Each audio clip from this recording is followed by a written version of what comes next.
Good morning.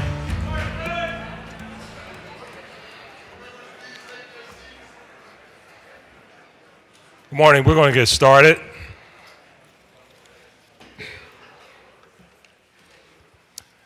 Thank you.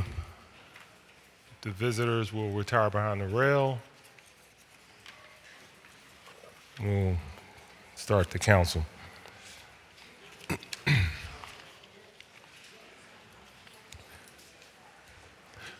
To give our invocation this morning, the chair recognizes the Reverend Samuel Peterson of SHARON Baptist Church. He is here today as the guest of Councilwoman Blackwell. I would ask all guests, members, and visitors to please rise. Reverend.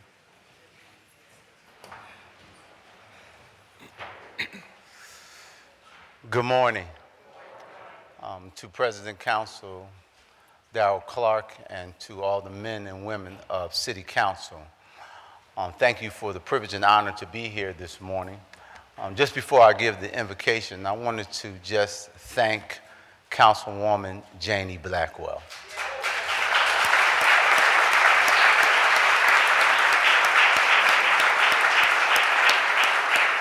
Thank you, Councilwoman Janie Blackwell, for all of your years of service here in City Council.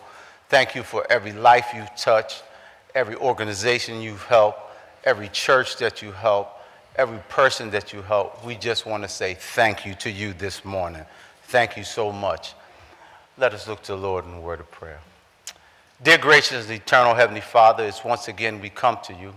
We thank you for this privilege and this opportunity just to be able to come boldly to thy throne of grace. You said, therefore, we're able to obtain mercy and grace to help us during the time of need. God, we come this morning because we need you. We need you in these hollow halls today, God. I pray, God, today, God, as laws are getting ready to be passed and bills are getting ready to be passed, I pray that your hand is upon it. I pray that you touch every councilwoman and man here today. I pray that they will represent the people, God, to do the work for the people, God. I pray, God, today that you will touch this city, God. Touch those, God. Touch our children, God, as they go to and fro from home to school, God. I pray for their protection. Protect them from danger seen and unseen, God. I pray, God, that you would put your hand upon this city, that you would make this city the city that is called the city of brotherly love, that they would be the city of brotherly love. I pray, God, that you will spread your love abroad, that people will be able to see this city as a light and the beacon of darkness, God. Now, we thank you, God, and we ask that you would have your way in this building. In Jesus' name we pray. Let everyone say amen. Amen. Thank you, Reverend. Thank you so much for your spiritual guidance. Council will be at ease.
Thank you. And again, thank you, Reverend. Our next order of business is the approval of the journal of the meeting of Thursday, December 5th, 2019, and the chair recognizes Councilman Greenlee. Thank you, Mr. President. I move that the journal of the meeting of Thursday, December 5th, 2019 be approved. Thank you. It has been moved and properly seconded that the journal of the meeting of Thursday, December 5th, 2019 stand approved. All those in favor say aye. Aye. Those opposed, ayes have it, and the journal is approved. And our next order of business is request for leave of absence, and the chair recognizes Councilman Heenan. Thank you, Mr. President. On behalf of the majority, there are no requests of leave of absence today. Chair thanks the gentleman. Chair now recognizes Councilman O'Neill. Thank you, Mr. President. On behalf of the Republicans, there are no requests for leave of absence. Chair thanks the gentleman. At this time, I would like to thank everyone who has taken time out of their busy day to come down to witness their government in action. We genuinely appreciate you being here. We hope your stay here today is a knowledgeable one, but more importantly, a pleasurable one, so much so that you come back again. So again, thank you so much for being here. Chair recognizes Councilwoman Blackwell. Thank you, Mr. President. I would like to introduce to you and present to all of Council Governor Lele from Cameroon. He is here in Council. He is accompanied by Stan Straughter, our President Emeritus of the Mayor's Commission on African and Caribbean Immigrant Affairs and Echoes of Africa. Governor Lele from Cameroon is the governor of Bamenda region of Cameroon and our special guest this week. Douala, Cameroon, a city in this region, is the only African sister city of Philadelphia. He is leading a delegation that will meet with public and private leaders to discuss economic development in Bamenda, business activity, cultural and educational exchange between Temple University and the University of Bamenda. Thank you.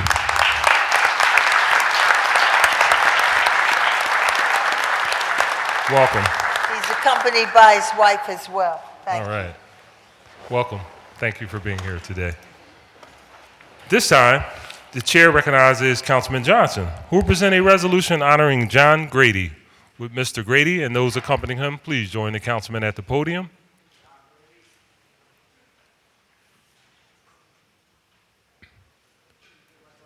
And joining the councilman, we have Councilman Heenan, Councilwoman Blackwell, Councilman Dom, Councilwoman Reynolds-Brown, Councilman Green, and Councilman O'Neill, and Councilman Swiller.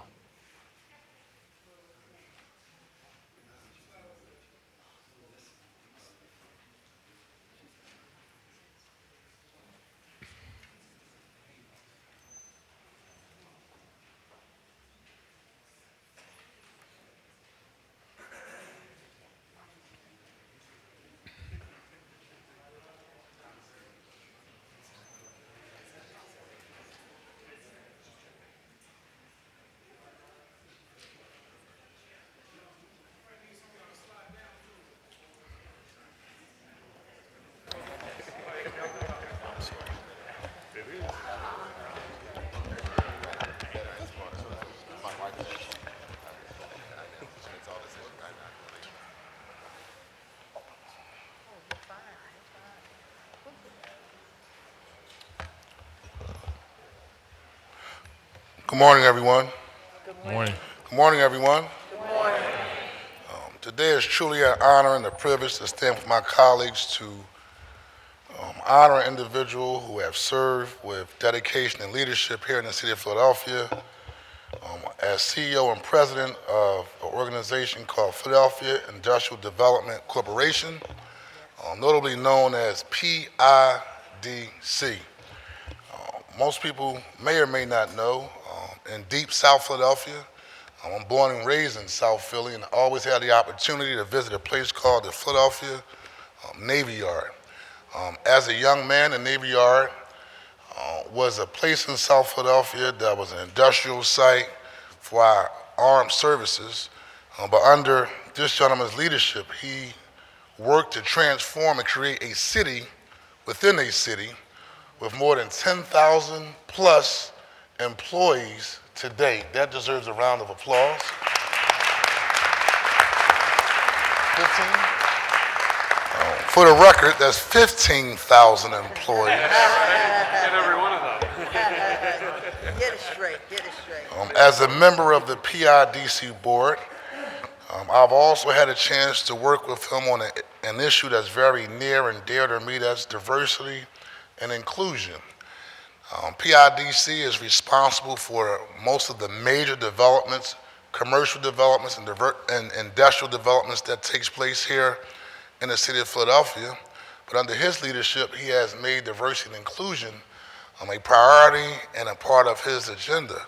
I'll let Councilwoman Blondell Reynolds Brown talk about how every Met Week she engages in an initiative in partnership with the Philadelphia Navy Yard with PIDC to make sure people of color and women have a seat at the table. And so, Blondell, you want to come up and say a few words? Morning. Morning. It was more than 10 years ago that I approached the leadership at PIDC because having been at that time still brand new to City Council, I was disturbed by the notion that we had a city with growing jobs in all sectors and not equal opportunities for women and people of color. And I'm pleased to say that PIDC leadership heard the plea, heard the appeal, and together we formed a partnership for the next 10 years. We started out with 24 small businesses around the table down at the Naval Shipyard, and that has grown to well over 100 small businesses every week during Met Week, where Councilman Kenyatta Johnson and I bring up close and personal the 25-year plan for the Navy Shipyard. It matters when those who live here have access to opportunities that are going to help them feed their families and raise their children. And so I thank you enormously for hearing the appeal, and then for acting on it in a very, very tangible way. It matters. Thank you very much. And also, as a member of the PIDC board, a staunch advocate of making sure that we not only address the issue of diversity and inclusion, but making sure people who are most vulnerable have a seat at the table. The legendary and iconic our colleague, Councilman Janie Blackwell. Why don't you say a few words, please? Thank you, thank you. Thank you, good morning. As always, I thank God for the privilege of seeing another day, the pleasure of being with all of you, and the opportunity to talk about this wonderful leader. I served under Ann Verne on PIDC. I've been on this board for a very, very long time. It's one of my favorite because I learned early on the important job that it does, and that it funds everything from small businesses to charter schools. So many neighborhood ventures have come this way. So I've been honored to work with him, Walt DeLessio, on all our minority affairs. And I'm just grateful that we have the opportunity to thank him for all that he has done, and to thank the Marlon Hamilton and the entire board for all that they do. Thank you, Kenyatta.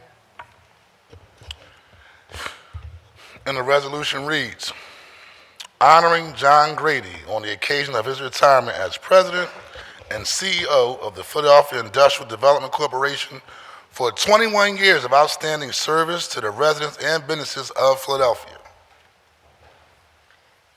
Whereas John Grady is a native son of Philadelphia, born and raised in the Olney and East Oak Lane neighborhoods. He earned a Bachelor of Arts degree in economics from LaSalle University and a Master of Public Administration degree from the University of Pennsylvania's Fels Institute of Government. And you know, it's hard to follow Janie from Cheney. Thank you for your service in council and also your service on PIDC board. thank you. Whereas Mr. Grady has dedicated 3 decades of service to public-private partnerships and economic development. After nearly a decade with the Coopers Ferry Development Association, working on planning and development for the Camden waterfront, he crossed the Delaware River to join the Philadelphia Industrial Development Corporation, affectionately known as PIDC. And Whereas Mr. Grady established himself as a leader at PIDC by leading the transformational activities of the Navy Yard into a dynamic, mixed-use campus. If you have not been there, do yourself a favor. Today, it features more than 7.5 million square feet of facilities, hosts more than 13,000 employees and 150 companies, and still growing, and has attracted more than $1 billion of private and public investment. And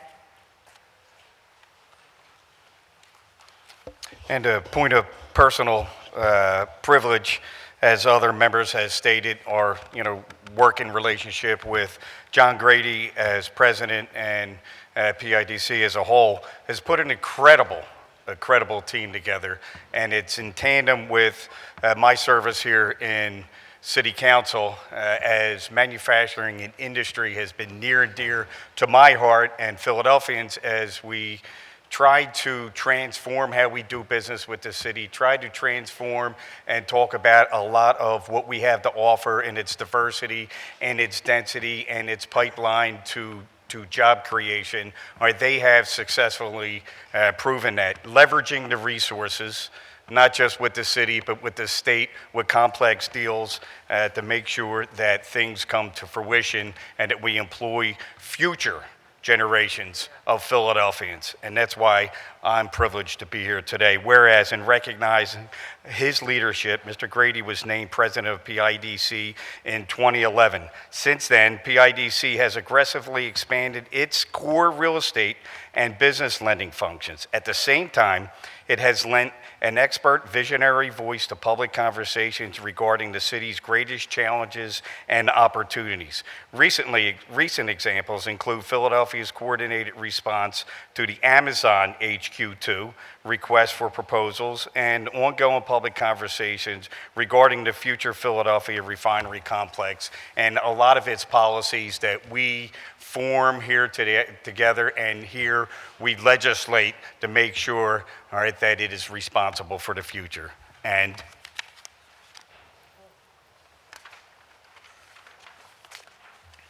I just want to mention that the Urban Land Institute a few years ago actually recognized the Navy Yard as the #1 adaptive reuse of space in the United States of America. Pretty amazing. So that's a great legacy. And I also want to give a shout out to someone who I used to work out with. I don't work out anymore that much. 36 years ago, when I was, I guess, in my late 20s, and he was only, I think, 90 maybe, is Walt D'Alessio.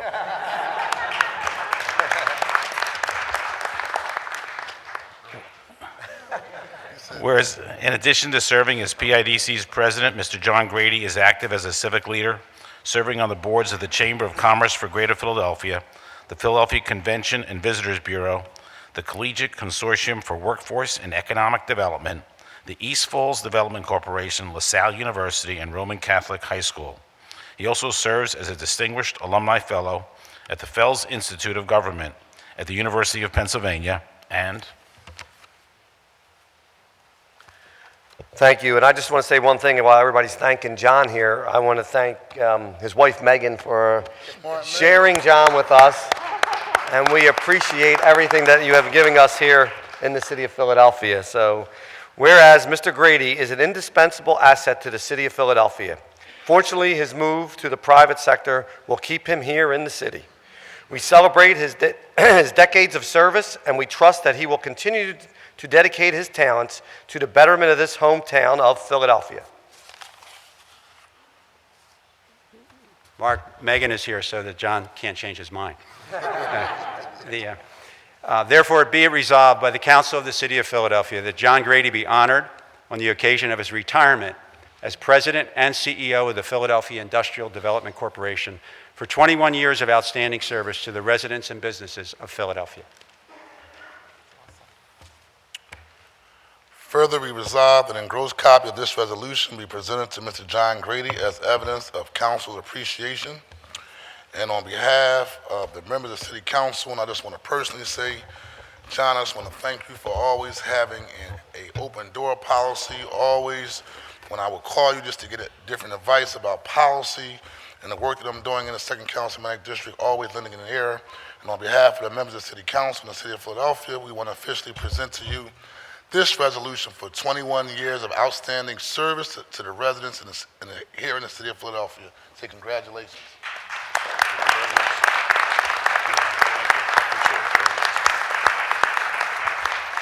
The chair recognizes Mr. Grady for remarks.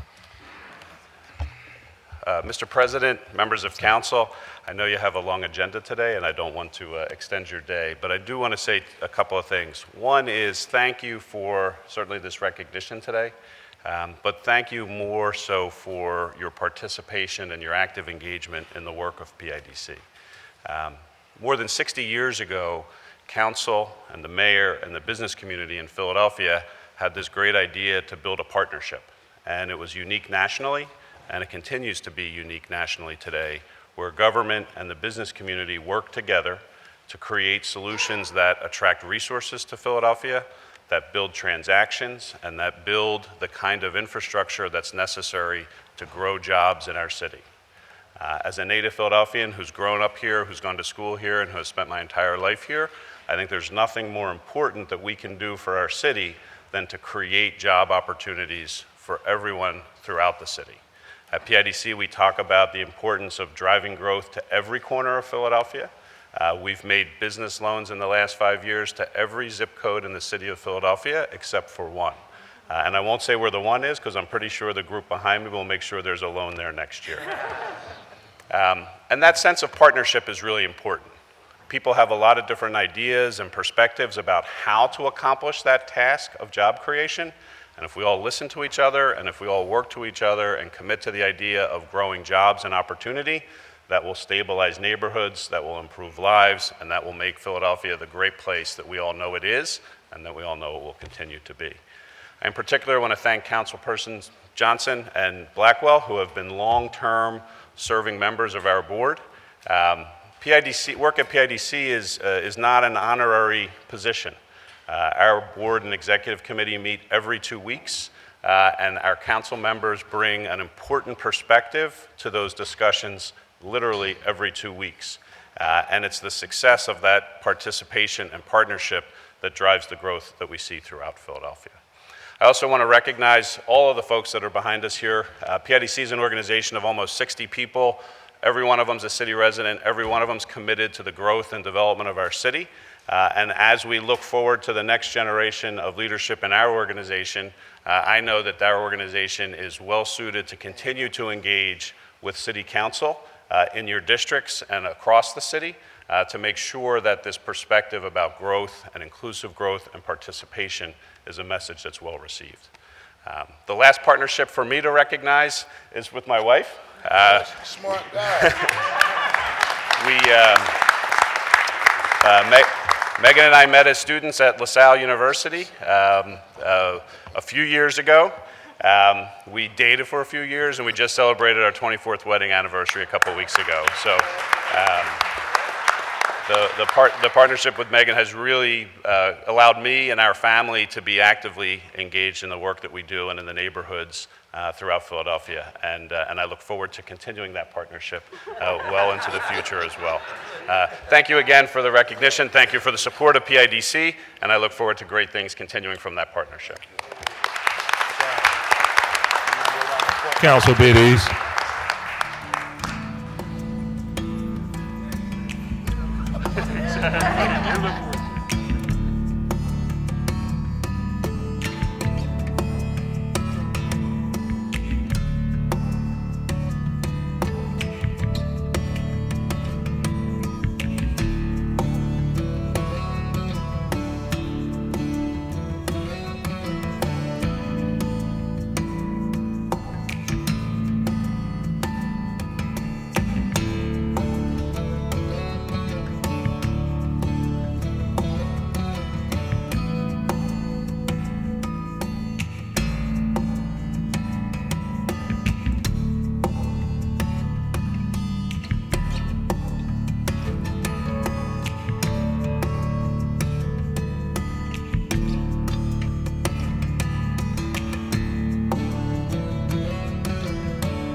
Again, congratulations. And for our next presentation, the chair recognizes Councilman Greenlee, who will present a presentation on my behalf to Richie Fader. With Mr. Fader and those accompanying him, please join the councilman at the podium.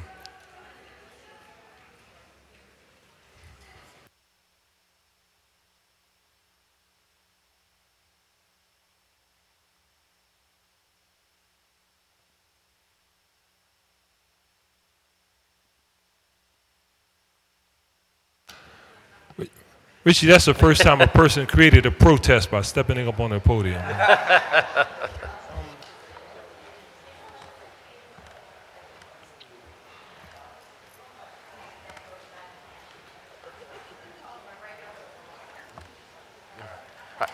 Thank you, Mr. President. I'm pleased on behalf of the council president to present this resolution honoring a true public servant and someone who we interacted with mostly positively for over the years. So this is a resolution recognizing and honoring Richie Fader, Chief Deputy City Solicitor and Counselor to the Solicitor. The Council of the City of Philadelphia is pleased and proud to recognize and honor Chief Deputy City Solicitor Richie Fader on the occasion of his retirement from city government. Whereas Richie Fader is a 1987 summa cum laude graduate of the University of Pennsylvania Law School, and whereas after serving as a law clerk to the Honorable Edward R. Becker, United States Court of Appeals for the Third Circuit, and working for several years in private legal practice, Richie began his career with the City of Philadelphia Law Department in February 1993.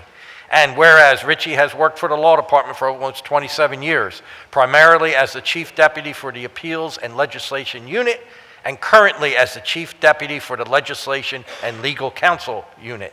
And whereas Richie has served as a trusted and invaluable advisor, counselor, and advocate for 4 mayors, 7 bodies of this council, and 10 city solicitors.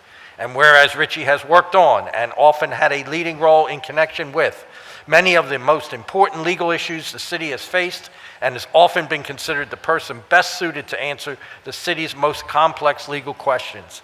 And whereas those efforts have included strategizing on efforts to reduce gun violence in the city, drafting and defending the tax on sugar-sweetened beverages, litigating against state preemption of city powers in areas like campaign finance law, firearms and taxation, drafting and advising on implementation of the city's extensive rules designed to prevent pay-to-play in city contracting, preparing complex legislation needed for the adoption of a reformed and more equitable property tax system, and helping navigate the city's relationship with the school district, promoting efforts for increased funding for public education. Other than that, he just kind of hung around. Whereas Richie has time and again advocated and maintained a conviction for the principle of fidelity to the law, in particular the city's home rule charter, while at the same time he has shown remarkable appreciation for the practicalities of government and the specific needs and goals of the city. And whereas Richie has demonstrated an unwavering dedication to providing legal work product and of the highest quality and to getting things right. And whereas throughout his decades of practice, Richie has served as a shining example of what it means to be a true public servant through his dedication to the public mission of city government without seeking personal reward, by demonstrating interest in the views of and respect for others, and by maintaining a willingness to reconsider issues while also remaining true to his convictions. And whereas Richie has mentored numerous attorneys and other city employees, helping prepare a new generation of public servants to follow his lead. And whereas his enjoyment of engaging others with his sharp intellect is legendary within the law department. Is that true? Okay. And law department attorneys and colleagues on council staff are already lamenting that Ask Richie will no longer be common refrain. And this is whereas I like the best. To paraphrase an honor council bestowed on the Flyers' renowned mascot Grady, Richie may be a pugnacious sage, but he is our pugnacious sage.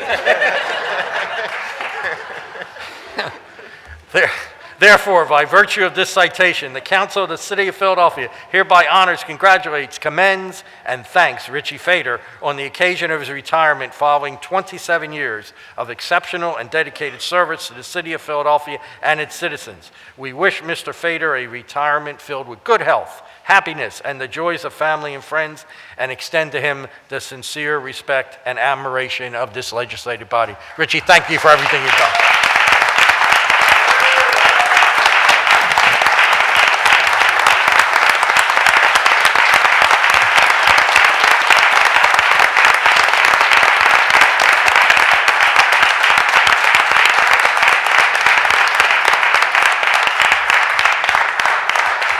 And the chair now recognizes Mr. Fader for his opinion. You've never really asked my opinion before, Mr. Council President. Off the record, always. This is so cool. Thank you so much. Really quick, I know that I have been a source of frustration for each of you at various points because it has been my job sometimes to tell you that some of your initiatives are not authorized by law. And that's my job, and I apologize. I just want to assure you that for every time I have had to say that to you, there have been dozens and dozens of other times where I've had to say to the mayor's administration, yes, council really does have that power. Yes, council really can do what they want to do, and you have to listen to what they have to say. And let me assure you, they have been no less happy hearing that from me than you have been with some of the advice I've had to give to you. So I just want to assure you that I am an equal opportunity frustrator. But much more importantly, when I started to work for the city, the number one reason I came to work here was so that I could have the opportunity as a lawyer to work for clients who want to serve the public good as opposed to serving their own selfish interests. I want to thank you all so much for giving me the opportunity hundreds and hundreds and hundreds of times to do exactly what I had set out to do when I started here, to help you fulfill your legislative agendas, to help make this city a much better place every single day that you do it. It's been an incredible honor for me to have that opportunity to help you get done what you want to do to make this city a better place. Thank you for everything you do. Thank you for those opportunities, and thank you so much for this recognition.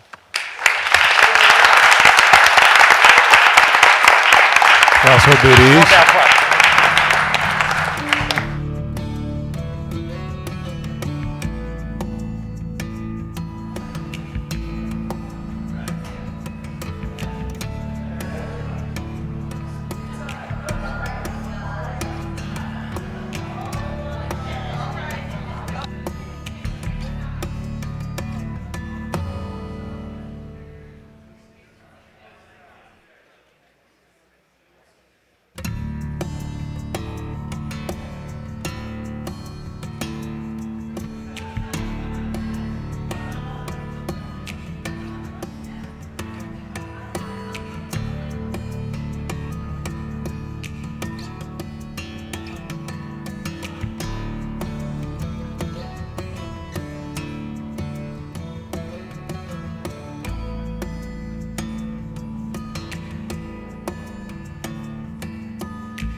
And again, congratulations.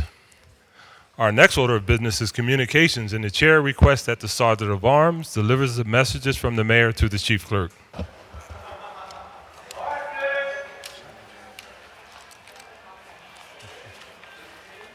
Mr. Decker, will you please read those messages?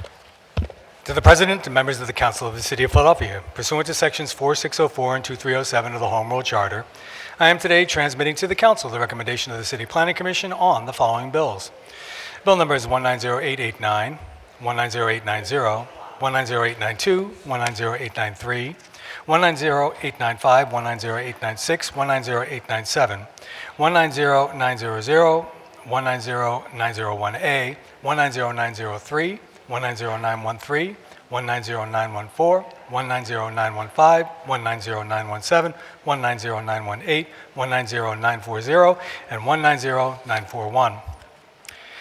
And I'm pleased to advise you that on December 11, 2019, I signed the following bill, which was passed by Council at its session on December 5, 2019, Bill number 190451.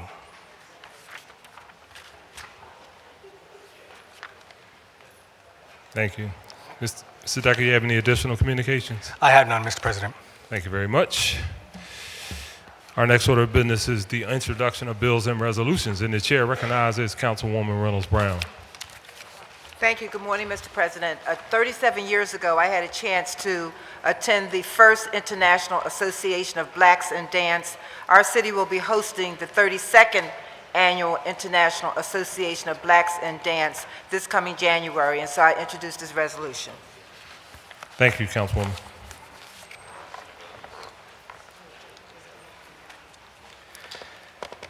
A privilege resolution congratulating the International Association of Blacks in Dance on hosting their 32nd Annual International Conference and Festival of Blacks in Dance. Today's calendar, chair recognizes Councilwoman. Councilwoman, did you want to speak? Those who are visiting from out of our city who are the leadership in this organization. If I may now seize the moment to introduce them, Mr. President. Denise Saunders Thompson, who's the President and CEO, Omar Ingram, Programs Director, and Tiffany Pittman, Marketing and PR Manager. We will have dance companies and dancers from around the world in January. Thank you, Mr. President. Thank you, Councilwoman. Chair recognizes Councilwoman Blackwell.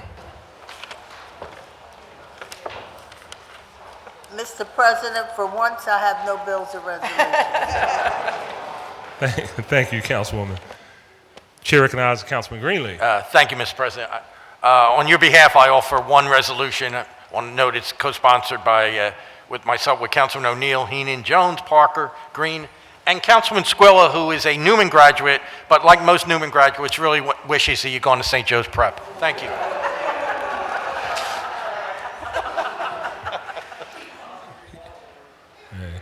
Couldn't help it. Couldn't help it. Thank you, Councilman.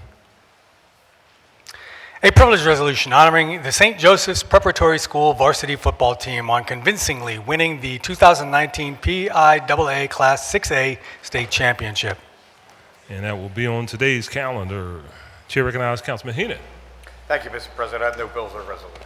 Thank you, Councilman. Chair recognizes Councilman Jones.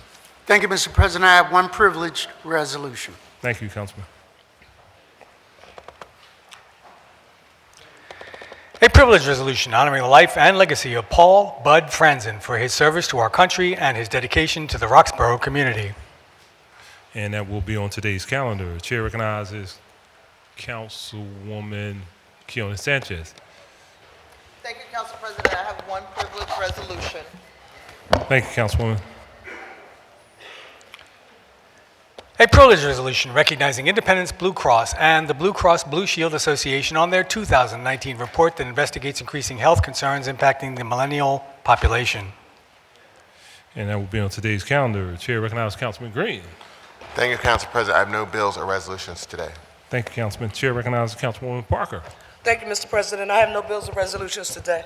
Thank you, Councilwoman. Chair recognizes Councilman Dom. Thank you, Mr. President. No bills or resolutions today. Thank you, Councilman. Chair recognizes Councilwoman Gim.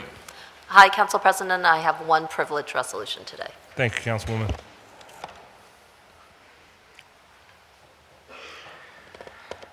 A privilege resolution honoring and recognizing Richard M. Gordon IV for receiving the National Alliance of Black School Educators 2019 Principal of the Year Award. And that will be on today's calendar. Chair recognizes Councilman Taubenberger. Thank you, Council President. I have one privilege resolution today I'd like to speak after the title is read. Thank you, Councilman.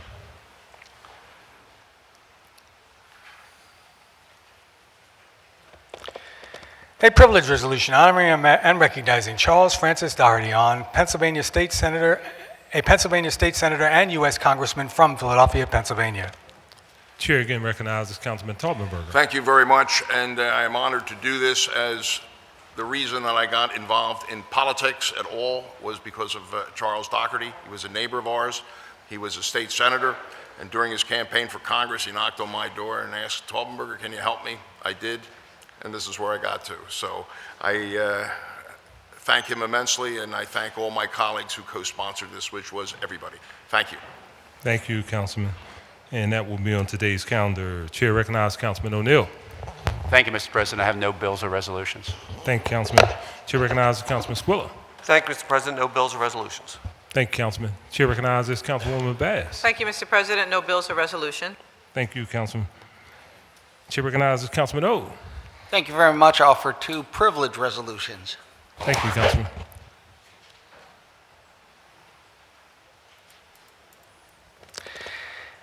A privilege resolution authorizing Council's Committee on Global Opportunities and the Creative Innovative Economy to hold hearings to examine best practices regarding the reduction of the negative environmental impacts of flexible plastic products in the City of Philadelphia.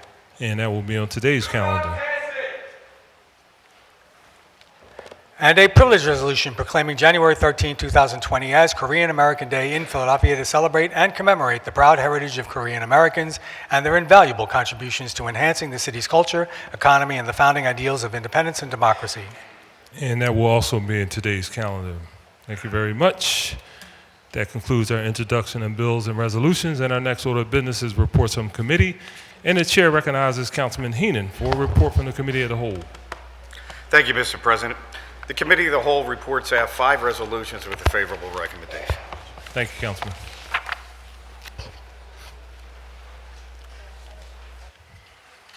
Mr. Decker, please read the report.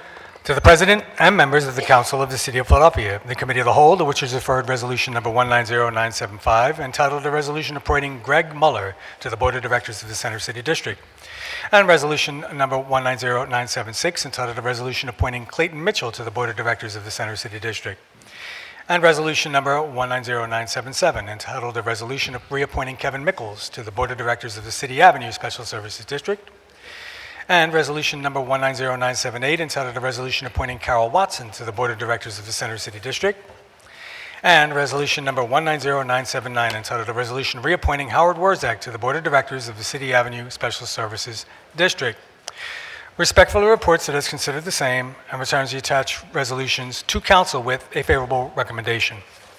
Chair again recognizes Councilman Heenan. Thank you, Mr. President.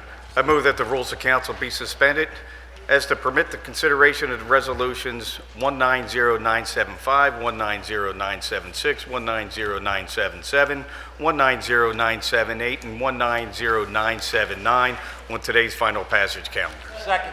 Thank you. It has been moved and properly seconded that the rules of council be suspended so as to permit consideration for resolutions number 190975, 190976, 190977, 190978, and 190979 on today's final passage calendar. All those in favor say aye. Aye. Those opposed, ayes have it, and these resolutions will be placed on our final passage calendar today. Our next order of business will be the consideration of the calendar. There being no bills on the first reading calendar, the chair recognizes Councilman Heenan for a motion concerning the resolutions on the final passage calendar today. Thank you, Mr. President. I move that the rules of council be suspended to permit the use of a consent agenda to consider the following resolutions in final passage calendar. Resolutions 190970, 190972, 190973, 190974, 1908 981, 1908 982, 190984, 190985, 190986, 190987, 190989, 190994, 190996, 190997, 190998, 190999, 19100, and 191001. All right, second. Thank you. It's been moved and seconded that the rules of council be suspended to permit the use of a consent agenda. Consider the resolutions just read by Councilman Heenan. All those in favor say aye. Aye. Those opposed, ayes have it. The motion carries, and we will consider the resolution consent agenda shortly. Chair now recognizes Councilman Heenan one more time for a motion concerning the bills on the second reading and final passage calendar. Thank you, Mr. President. I move that the rules of council be suspended to permit the use of a consent agenda to consider the following bills on the second reading and final passage calendars. They are bill numbers 190786-8A, 190106-A, 190638-A, 190784-A, 190811-A, 180830-A, 180860-A, 190659, 190717, 190766, 190943, 190553, 190853, 190859, 190-866, 190-889, 190-890, 190-891, 190-893, 190-894, 190-897, 190-898, 190-909, 190-916, 190-917, 190-850, 190-911, 190-935, 190-436, 190-892, 190-896, 190-942, 190-555, 190-557, 190-644, 190-645, 190-743, 190-745, 190-851, 190-852, 190-858, 190-867, 190-868, 190-899, 190-900, 190-910, 190-903, 190-904, 190-905, 190-910, 190-915, 190-918, 190-936, 190-938, 190-939, 190-941, 190-713, 190-824, 190-829, 190-864, 190-912, and 190-716. Second. Thank you. It has been moved and seconded that the rules of council be suspended to permit the use of a consent agenda to consider the bills just read by Councilman Heenan. All in favor indicate by saying aye. Aye. Those opposed, ayes have it. Motion carries, and we will consider the consent agenda shortly. Chair again recognizes Councilman Heenan for the purpose of calling up bills and resolutions on the final and second reading regular Thank you, Mr. passage President. calendar. In addition to the resolutions and bills being considered on the consent agendas, the following resolutions and bills are being called up for the second reading and final passage calendars today. Numbers 190610-A, 190944-A, 190848, 190826. All other bills and resolutions are being held. Thank you very much.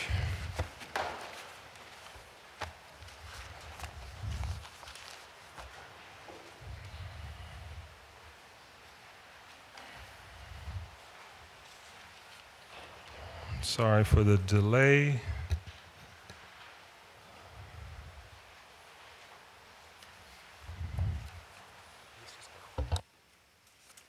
Okay. I have quite an extensive list for public comment. So, for considering the resolutions and bills that are on our second reading and final passage calendar, we will have our public comment session. We'll go as follows. If your name is on the list to testify, your name will be called. If your name is not on the list and you wish to testify, if you haven't already done so, you may sign up at the table to my left. When your name is called, you go to the middle of the council chambers. There's a podium. On that podium, there is a device. When the light turns green on that device will be your time to speak. When the light turns yellow, you will have 30 seconds to conclude your remarks. And when the light turns red, we ask that you please adhere to our guidelines and conclude your remarks. You will be given 2 minutes to testify because of the extensive list. We traditionally do 3 minutes, but it is a long, long list, so we're going to cut it to 2. So I'd ask that you please adjust your testimony for a 2-minute presentation.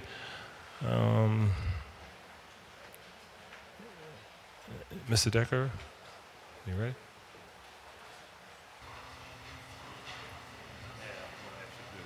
All right. Yeah. So what we're going to do, because of the length of the list, we're going to call 5 names at a time. So I'll ask you to come and just line up behind the podium so we can move the testimony along as opposed to waiting for one individual to walk to the podium. So Mr. Decker, please call the first 5 names on the list. Nora Levitt.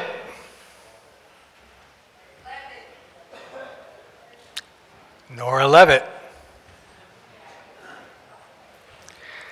Mary Ann Lero.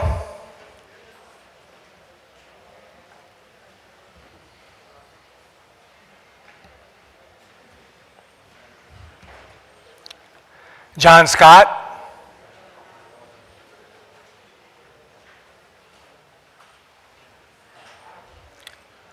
Amanda Bossard.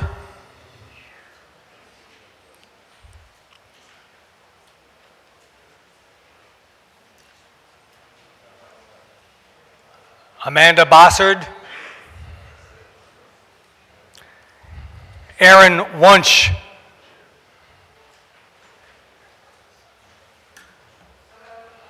Good morning.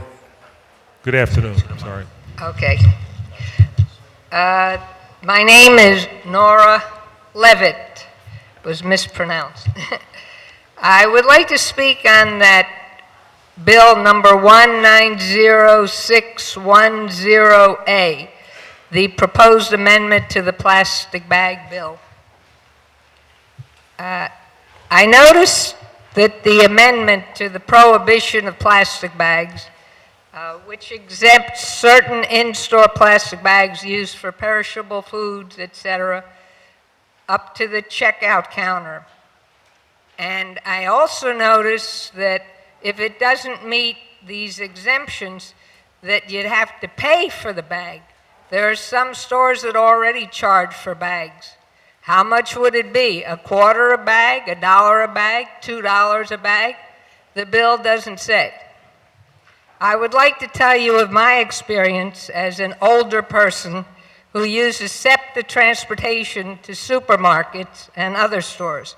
I usually carry 2 canvas tote bags with me, but sometimes I can't. I have a little purse or I can't carry it. So plastic bags are necessary for some items. I see some people use many plastic bags filled with all sorts of products, getting on a bus with a great deal of trouble. I think that this anti-plastic bag bill would really affect the weak, disabled, elderly, and low-income people who don't have cars or can't wait for hours for the CCT transport. I know that plastic bags floating around are a nuisance, so I have some solutions to what can be done. Use the heavier bags. Ma'am? It is? Yeah, so Well, I'm going to ask my everybody, solutions. if we have an extremely long list. Can so I I'm gonna hand it in? Yeah. You know, Okay, it's got my I'm going to ask you to solutions get on to your point and make your statement because we're really going to have to move it along. Thank you. We'll put your written testimony in the record in the event you can't get it. Mary Ann Lero.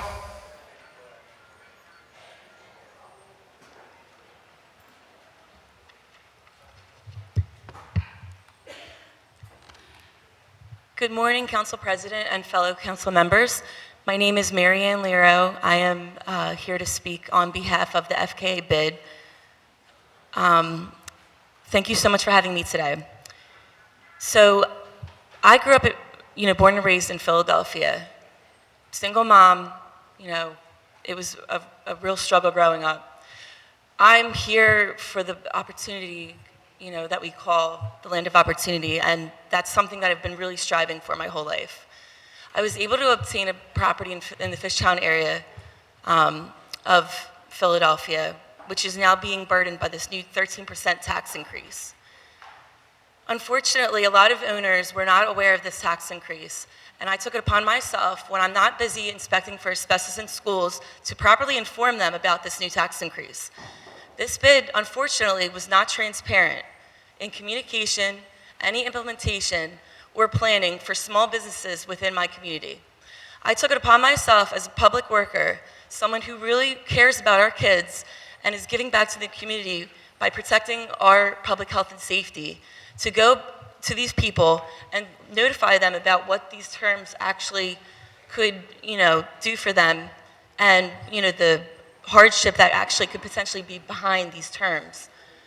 What I found out when I wasn't inspecting for asbestos in schools was that a lot of developers and larger owned, property owners would be the ones really affected for the benefit as a result of this tax assessment. So I please ask that my councilman, council president, please understand that this is not a bid for the small person. This is a bid for the developers who we would be subsidizing for their own prosperity. Thank you very much. Thank you for your testimony, ma'am. John Scott. Good afternoon. Good afternoon, Council President, members of council. My name is John Scott. I'm here for 190659, the Fishtown Kensington bid. I'm a committee person in the 18th Ward along parts of Easter Art Avenue. Our ward, along with the neighboring 31st, has some of the highest voter turnout percentage in the city. I've knocked a lot of doors in the last few years. I've discussed the bid proposal with a lot of neighbors, business owners, property owners, and voters. Those that we could reach were overwhelmingly opposed. Our neighbors are already concerned about ever-increasing property taxes. They are concerned about ongoing construction, which leaves us with collapsing houses, broken sidewalks, pitted streets, and endless commotion, pollution, and noise. They should not have to pay another 13% to have someone sweep the sidewalk they've been sweeping for 40 years. They should not have to pay an extra 13% for a six-figure corridor manager who doesn't understand their business. And there's no bigger waste of money than a parking study for Fishtown. The irony here is that the same people that were here last week begging to keep the tax abatement are the ones promoting the extra tax in the bid. The people that don't want to fix our schools or pave our streets or even clean up their own properties, these people are back now asking for you to hike their neighbors' property taxes to pay for street cleanups. We already have a sanitation department. We already have workers that can do this. Which one of the longtime businesses, the nearly 250 that opposed, which ones of those will disappear? Upstairs from the commercial district, which one of those residential tenants that have affordable rents will be priced out? Which employee won't see a small raise in January or a Christmas bonus next week? And which small business owner won't make their health insurance payments in January because of this tax? It may sound like nothing to the owner of a $5 million property, but to the rest of us, it's a lot. I ask you to vote no for this privatization of our neighborhood. Thank you. Thanks for your testimony. Amanda Bossard. Hi. Good afternoon. Good morning, and thank you very much, members of council, for allowing me 2 minutes to speak today. My name is Amanda Bossard, and I'm here because I spent 45 days of the allotted objection period collecting and meeting with other commercial property owners within the bid corridor. I'm speaking regarding the Fishtown Kensington proposed Business Improvement District 190659. And among the over 100 individuals that I spoke to directly, less than 20 of them were in favor of the bid. Many more that I attempted to reach through extensive online searching and verifying communications through phone numbers, email addresses when the addresses of record on the OPA site had failed me.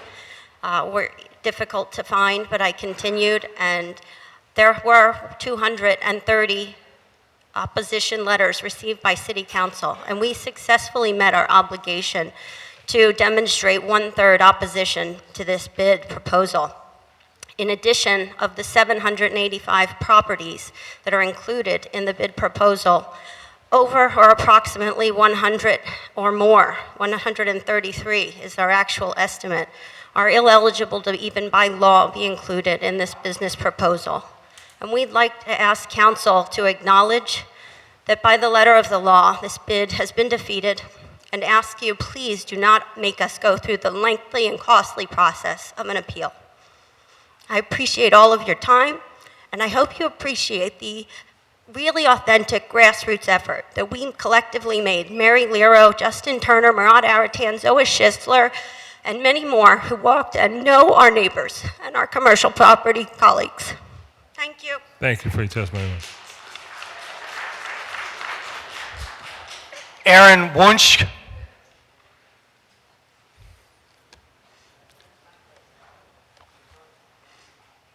Next five.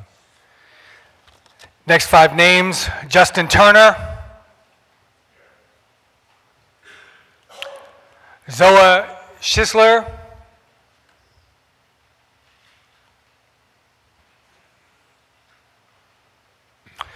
Joshua Jean,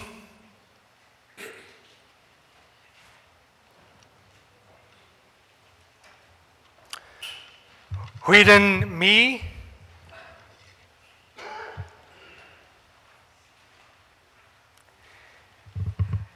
Antione Little.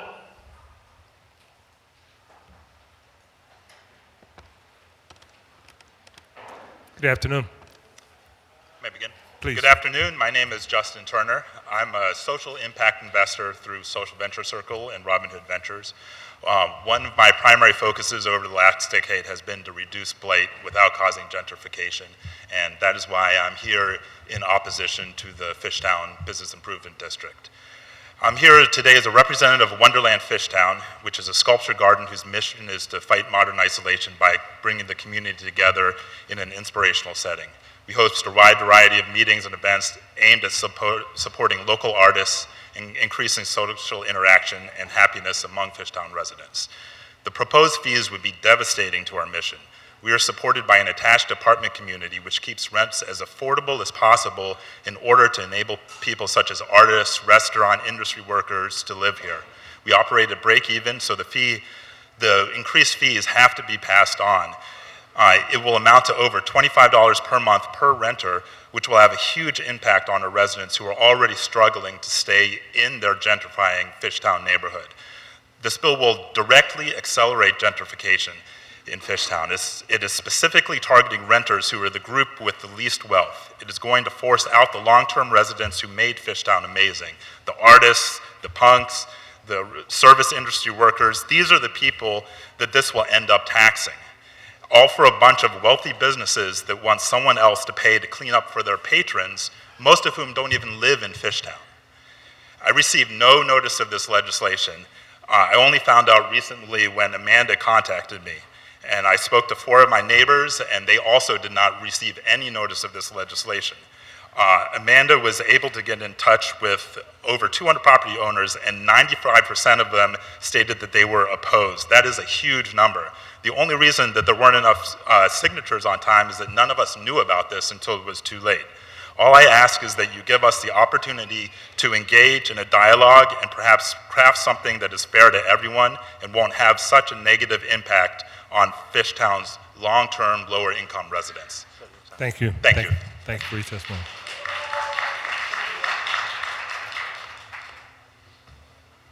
Good afternoon. Good morning. My name is Zoe Schisler. I live in Fishtown, and this bid is certainly the will of a few that is really going to affect negatively the interest of so many people who have lived in Fishtown.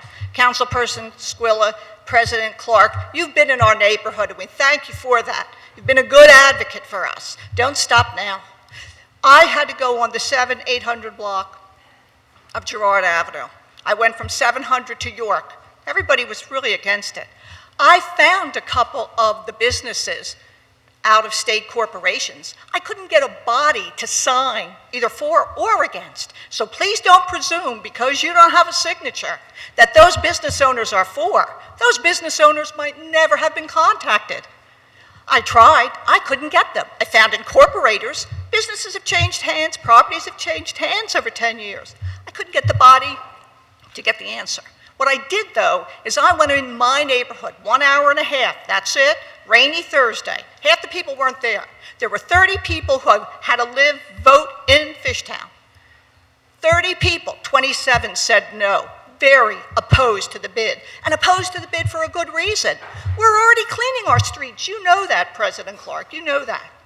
We're already putting up planters. We paid for our trees. We do not, if Frankfurt Hall needs to clean up, hallelujah, go get it, go do it. That's not the 700 block of Girard Avenue. That's not the 800 block of Girard Avenue. That's not the business owners there who said no bid.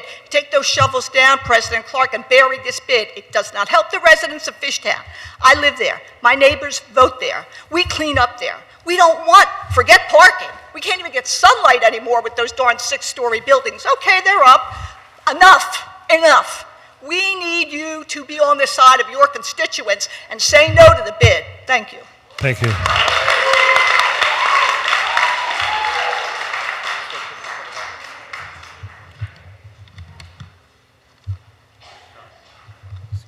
Press start. Good afternoon, City Council members and everyone. My name is Huidan May, a Central High School graduate and a youth organizer with Asian Americans United. For the past couple months, I have heard many concerns expressed by students, parents, homeowners, and community members on the negative impacts of the 10-year tax abatement, from toxic conditions in schools to displacement of communities because of rising housing costs and property value.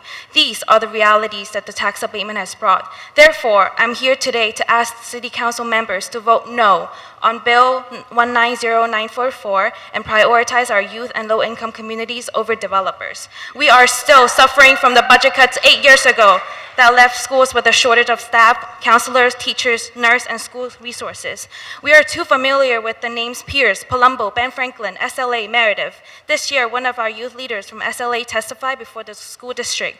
She said, I remember for a week straight, students cough a lot from the exposure to asbestos. It took a month before we were finally told that our school will be shut down because of asbestos and health issues. I thought of how many students have been coughing and what we must have breathed in. Over the summer, we interviewed over 400 Philadelphia public school students about the conditions. Our interviews reaffirm that our schools are in desperate need of resources. Toxic schools, conditions, putting teachers and students' lives at risk, damaged asbestos insulation, damaged school facilities, peeling paint, leaking roofs, insufficient school resources, lack of mental health support and language support, and the list goes on. Why? Why isn't the city prioritizing education, which is crucial for over 200,000 students? Why doesn't the city put more funding in schools now to fix the problems before more issues arise, before more lives are threatened? We need emergency funding to clean up toxic schools and create healthy and safe schools for all. With the proposed bill, we won't see that happening.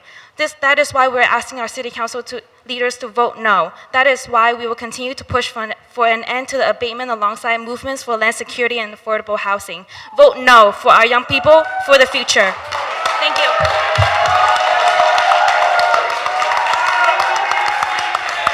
Thank you for the testimony.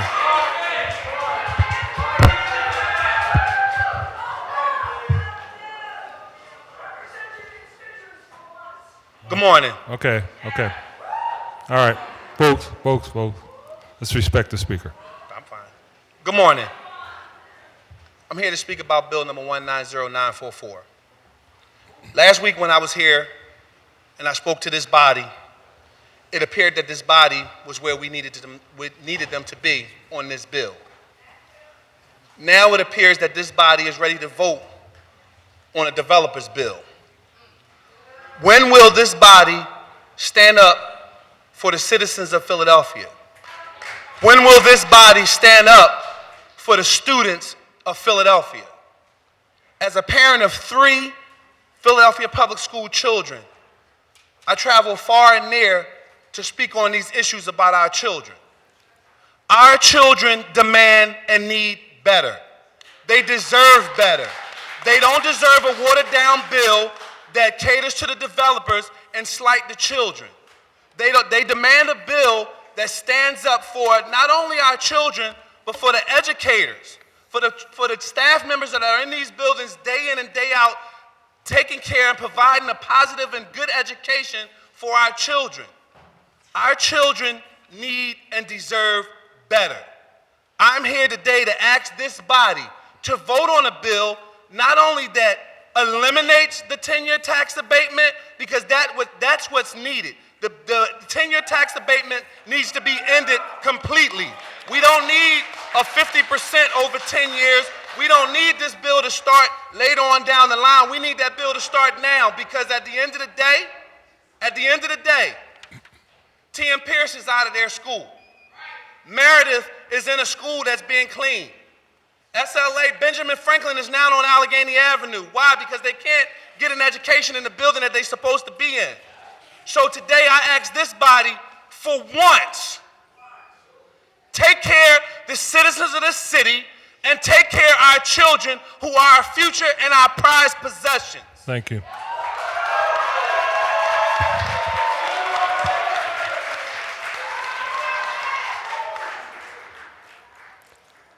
Joshua Jean.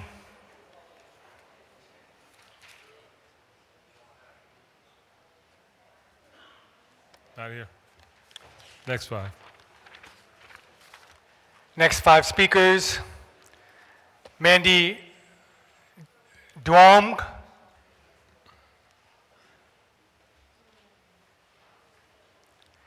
Mindy Isser.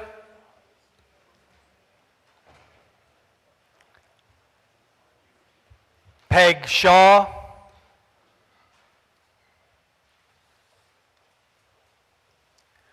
Yosuke Araki.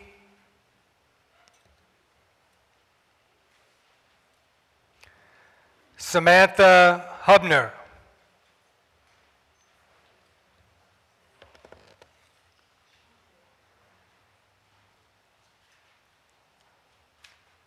That's just three. It's three. Mr. Decker, call two more. Jen Jasuta.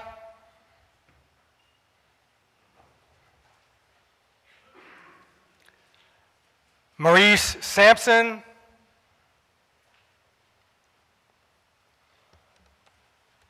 Okay, we're good. Come on.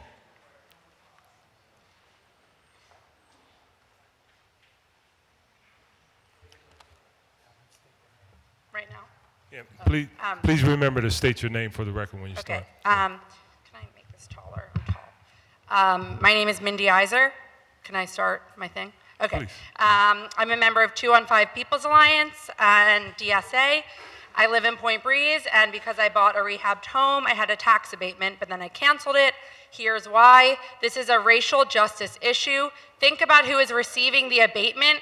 We know that banks are discriminating against people of color when deciding who gets a mortgage loan. Councilman Johnson, you held a hearing back in March 2018 about this very issue.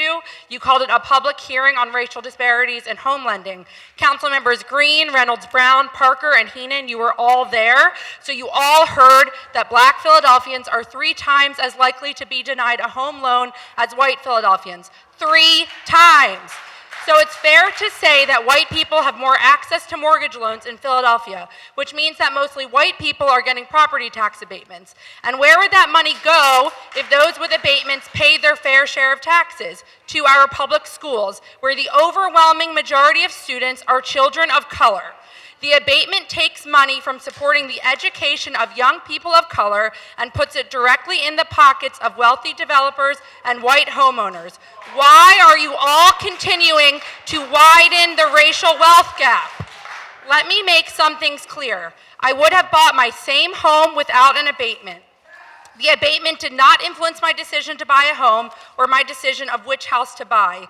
Everyone here seems to think that the abatement has some magical qualities and that no one would buy a home without it. But the abatement is not magic. Philadelphia is magic. People want to live here because we live in an amazing city. Getting rid of the abatement isn't going to make people want to live in Philadelphia less. Starving our schools will do that. Ignoring an asbestos crisis will do that. Passing legislation without giving the public a chance to weigh in will do that.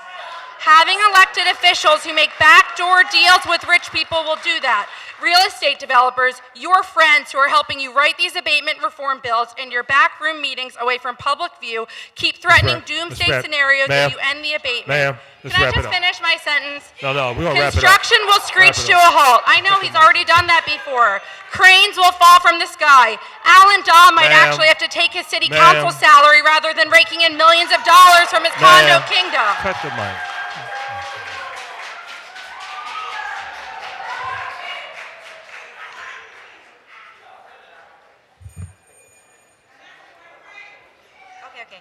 Hello. Good afternoon. Thank you for allowing me You're to welcome. speak today. My name is Peg Shaw. Hello. I'm a committee person in Ward 38, which constitutes East Falls and Allegheny West, and I'm here on behalf of Neighborhood Networks. We are encouraging and demanding that the City Council vote no today on the abatement bill before you. There has been no real public process to look at this. There's only been one public hearing. There has been no opportunity for the public to respond to the amendment that was just introduced and you all accepted from the mayor's office. I was at the hearings last week, and many city council members here were raising very, very good questions about how the abatement process works, who's been benefiting. I took an hour this morning and did a little Google search to try to come up with some information, which I'm sure all of you have seen over the time. But a fact sheet that was put together by Pew of this year in April shows that the poverty level in Philadelphia has increased from 2009 to today. So the tax abatement is not helping the poor people in this city, which make up almost 40% of the population, okay? Not only that, the deep poverty level has increased from 12% to 14%. Deep poverty is recognized as a household of 4 living under $12,000 a year. We have tens of thousands of people in the city living under poverty, and the tax abatement clearly only benefits the wealthy. 11% of the properties that benefit next year in 2020 from the tax abatement are all based in Center City. Most of those properties are $1 and $2 million condos, hotels, and commercial properties. The rest of the properties, 89% of the properties that are benefiting from the tax abatement, are the ones that everybody sees and is alarmed by because of the gentrifying pressures in their neighborhood. At a recent ward meeting that I was at in Ward 38, people were complaining, particularly people from the West Allegheny neighborhood, and alarmed by the gentrifying pressures that this is causing. Please vote no. Let's talk about it next year with new council members who ran on this issue. Need to wrap it up. All right, folks, I'm going to ask you all to please, adhere to the timeline. I got 40-something people on the list, and I want everybody to speak. Under the rules, I don't have to do that, but I want everybody to have an opportunity, so can you please keep to the timeline? All right, trying to be fair. Thank you. Hi, my name... All right, hold on. Look, you all have your time to speak when you get at the mic, all right? So please, let the people, ma'am, we'll start the time over. Thank you. Start the clock over. Good morning, Council President and Morning. all members of City Council. There we go. I'm speaking about Bill number 190659. My name is Jen Jasuda, and this is about the Kensington Fishtown Business Improvement District. The way things were put together on this bill, we received this package, which has a lot of legalese, and then expects the small business owners to stop what they're doing, read through piles of legalese, and find that they have to, instead of just saying yes, no to the bill on a postcard that they could send back, they have to write a whole letter, explain what they're all about, and this thing seems to have been pushed through before we even had a chance to really get a coalition together or whatever of people who might be against it. There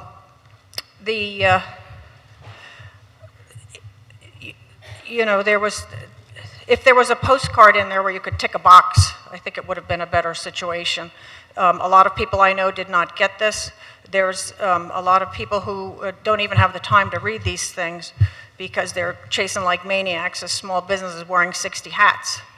I feel like my taxes, regular property taxes, have gone up exponentially to the point where I'm going to be paying over $6,100 more in 2020 than I am this year. And that was already up quite a bit. And now I'm supposed to be paying an extra almost $2,000 to have somebody sweep the sidewalks that I've been sweeping for 11 years anyway. You know, it's not worth it for me. And there's other ways to keep this going and to get the streets cleaned. There's the PHL Taking Care of Business. They have a program going where they're having trainees sweeping the streets, and that can help maybe instead of putting the burden on the small businesses. Thank you very much for letting me speak. Thank you for your testimony.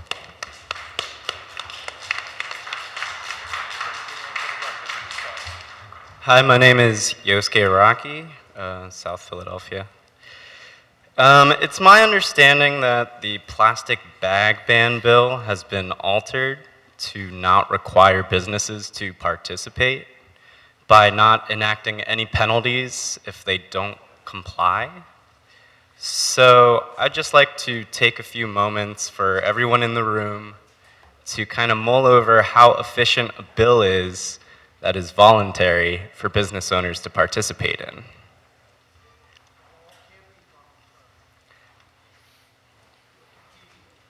Maybe someone's thought of something.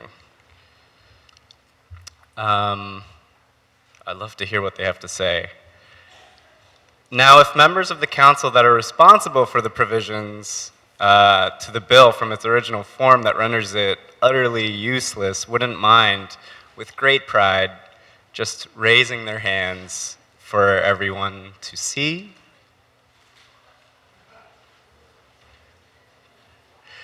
I don't know what to say. I mean, like, what are we reaching for? Are we reaching for legislation that will improve the health of our communities? Or are we reaching for headlines? I mean, because the headlines won't show that this bill is utterly useless. With that said, I think you should vote for the bill if you're willing to amend it immediately, not in 4 years, not in 2 years, not in 1 year, but next year.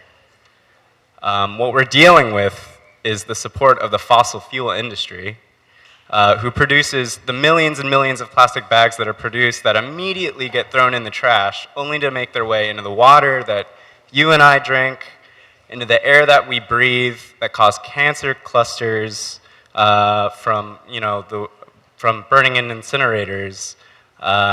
So yeah, the indifference that this bill brings is, All right, that's right. Thank you. I really don't know what to say.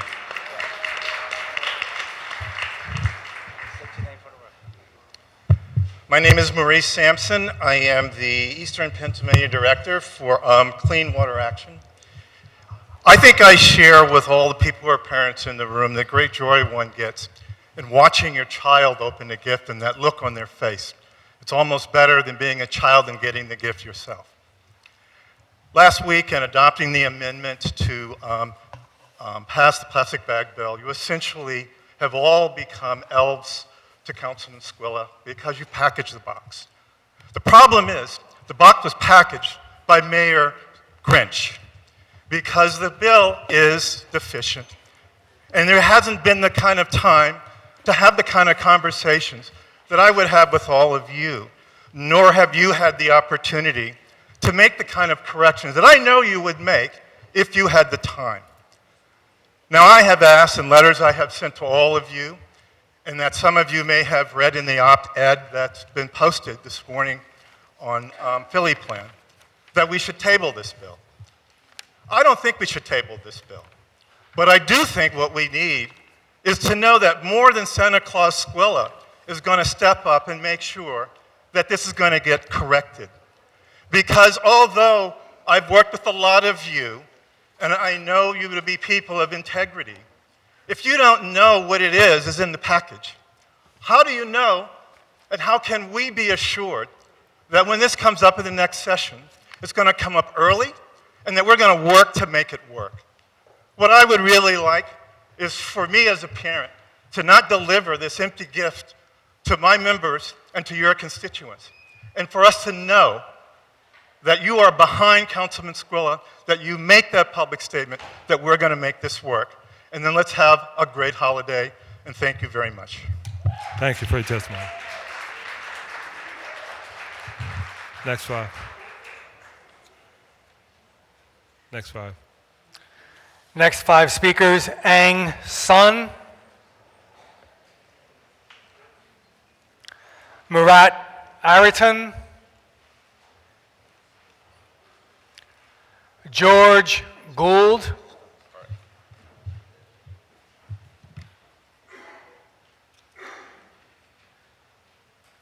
Mino Raval,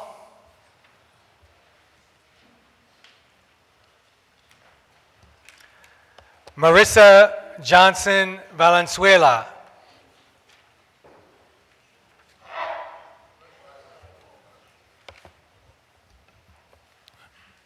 Please proceed, sir. It's fine. All right. Yeah. Good afternoon. I'm Dr. Ang Sun, a college professor and also an organizer of West Philly United Neighbors. My organization collaborating with 7 different organizations to fight gentrification in West Philly. I'm here to oppose 2 bills. One is 190-944-A. The second one is 190-898.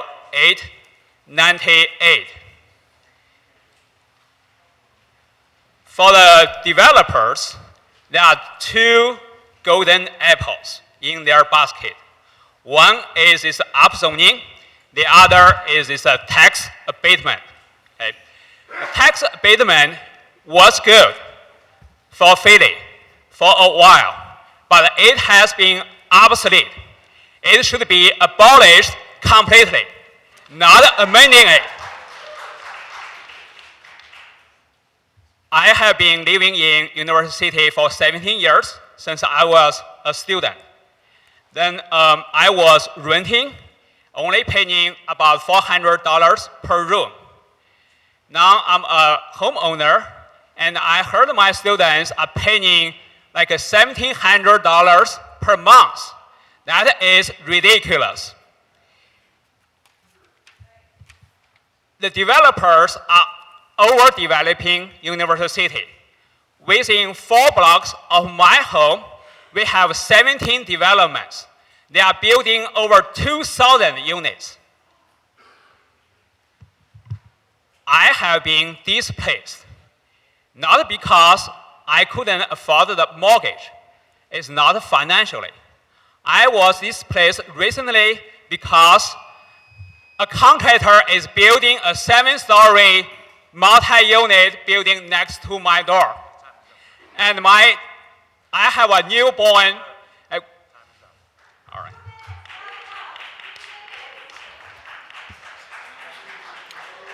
Thank you. Our next speaker, Mr. Decker.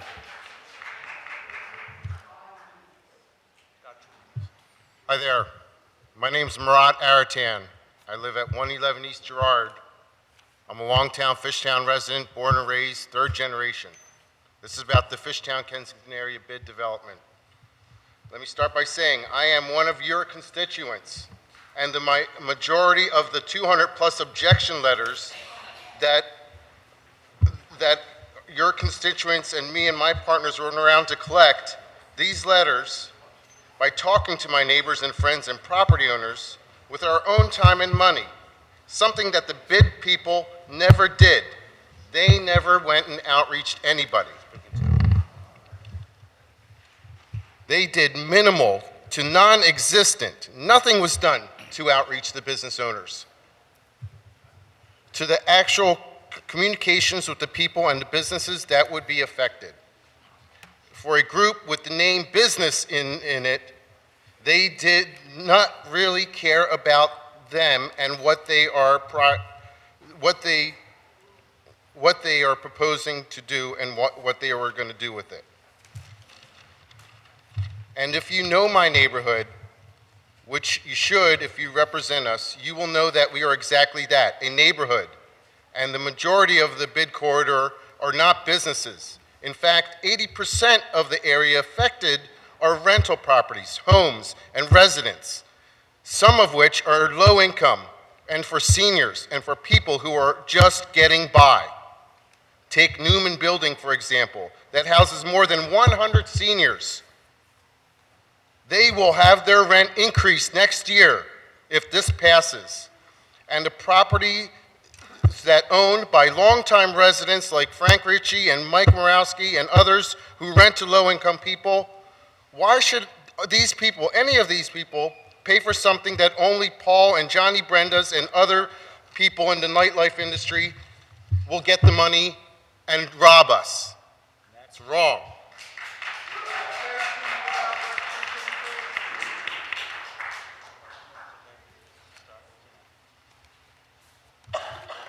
Yeah, hi, my name's Meenal Raval. I'm here today to speak on two bills, number 190610, the plastic bag ban, and 190944, the tax abatement bill.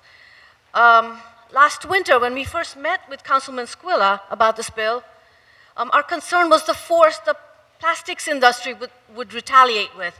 The opposition now, it seems, comes from our own mayor, who threatens to veto this bill if we include a fee for single-use plastic bags. It seems that our mayor, yet again, speaks for the fossil fuel industry, not the people that elected him. I am asking for a ban as well as a fee on single-use plastic bags, so please vote yes today, and let's revise in January to include a fee. That's the only way this will actually reduce single-use plastic bags littering our streets and our waterways. Now on to 190944, the tax abatement bill. Please vote no. We cannot afford as a city to continue to give away money like this. After you vote no, let's talk about net zero energy construction. I mentioned it last week. It means there is at least as much energy generated as consumed at a site. Homes built with net zero energy design are more comfortable and have no energy bills, which means they're also more affordable. I heard that you, Councilman Jones, have introduced such a bill about 10 years ago. It may be time to reintroduce this and maybe offer a tax credit for net zero energy construction.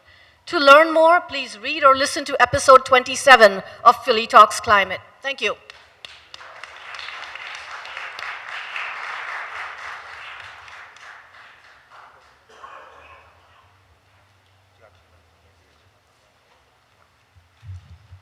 Good afternoon. My name is George Gould. I'm an attorney at Community Legal Services and a member of FAB, Philadelphia Against Bedbugs.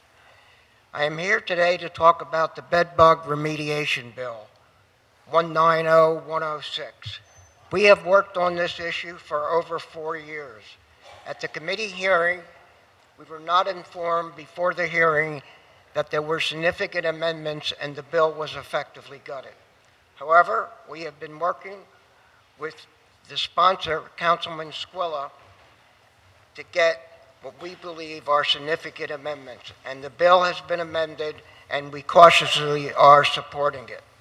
The bill will give tenants a year after moving in to report the landlord a suspected infestation, and the landlord will be fully responsible for the cost of remediation.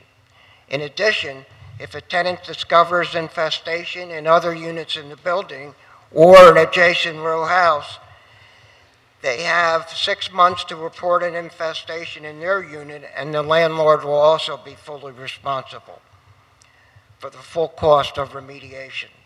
The sponsor has agreed to review this bill after a period of time to see if it is working. This bill is a start. Thank you.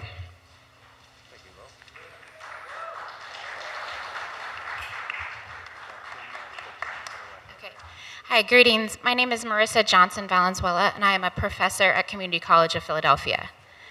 I am here today because the Faculty and Staff Union at CCP is a member of the Philadelphia Coalition for Affordable Communities. And thank you, lots of folks in the House, and we appreciate you standing with us and supporting Bill 190859, the Commercial Density Bill. I've also got some holiday cards for you all that will be passed out. In our classes at CCP, We see firsthand how urgent the issue of affordable housing is in a rapidly changing Philadelphia. As I'm sure you can understand, when a student loses their housing, they are unlikely to succeed in their studies. I've seen many bright students struggle with homelessness and sudden eviction, etc. It's hard to focus on your English 101 essay when your housing has fallen apart.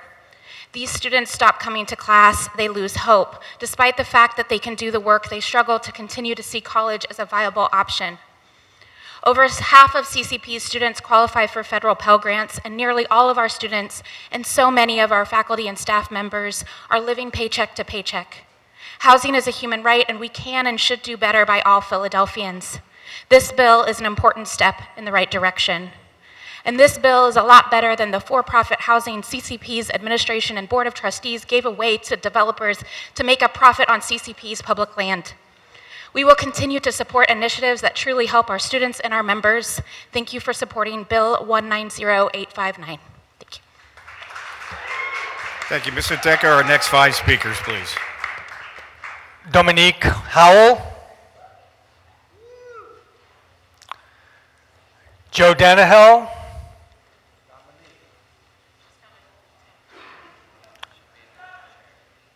Francis McCloskey,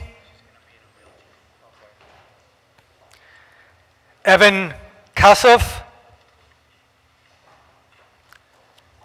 Gail Loney.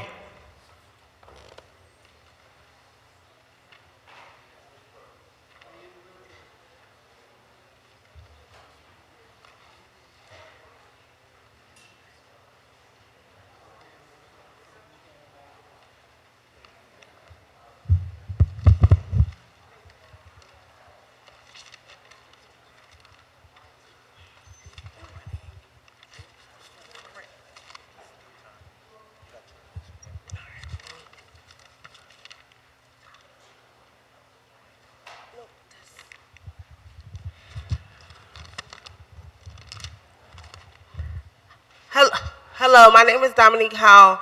I am an independent living specialist with Liberty Resources, the leading center for the independent living in Philadelphia. Liberty Resources is also a member organization of the Philadelphia Coalition for Affordable Housing. I'm here to speak on bill number 190859, the commercial density bill. Our coalition and we have been working on making the Housing Trust Fund one that meets our city's needs for over 20 years. We live in a city where over half of its residents are renters, where 16% of the people are disabled and many are on fixed incomes, making anywhere between $738 and $1,200 a month. This equals to $14,000 a year or less. As the population grows, they continue to be underserved. Our coalition and members organizations have fought for more money for the Housing Trust Fund and are excited to be here today to support Councilmember Green's bill, again, commercial density bonus bill, to create, we support this bill because it would get more money to very important but underfunded programs like adaptive modification. At LRI, we help consumers get out of nursing homes and back into the community, but our severe shortage of accessible units make it very difficult to locate housing and get out of the nursing homes. If you haven't lived in a nursing home, you have no idea how awful it is. My personal story involves the Philadelphia shelter system. Myself and my 4-year-old daughter were homeless for 9 months and then lived in a shelter that could not accommodate me due to my disability for nearly 2 months. During all of this time, I was trying to find an accessible and affordable place to live. It was the scariest and hardest experience of my life. I have made it a personal and professional goal to prevent this from happening to other women and children. Seeing this, the post-traumatic stress my daughter still experiences is something that I don't want for any mother. I am testifying today on the behalf of myself and our members. Most of us live in subsidized housing, and we know the value of it. So vote yes on the community density bonus bill.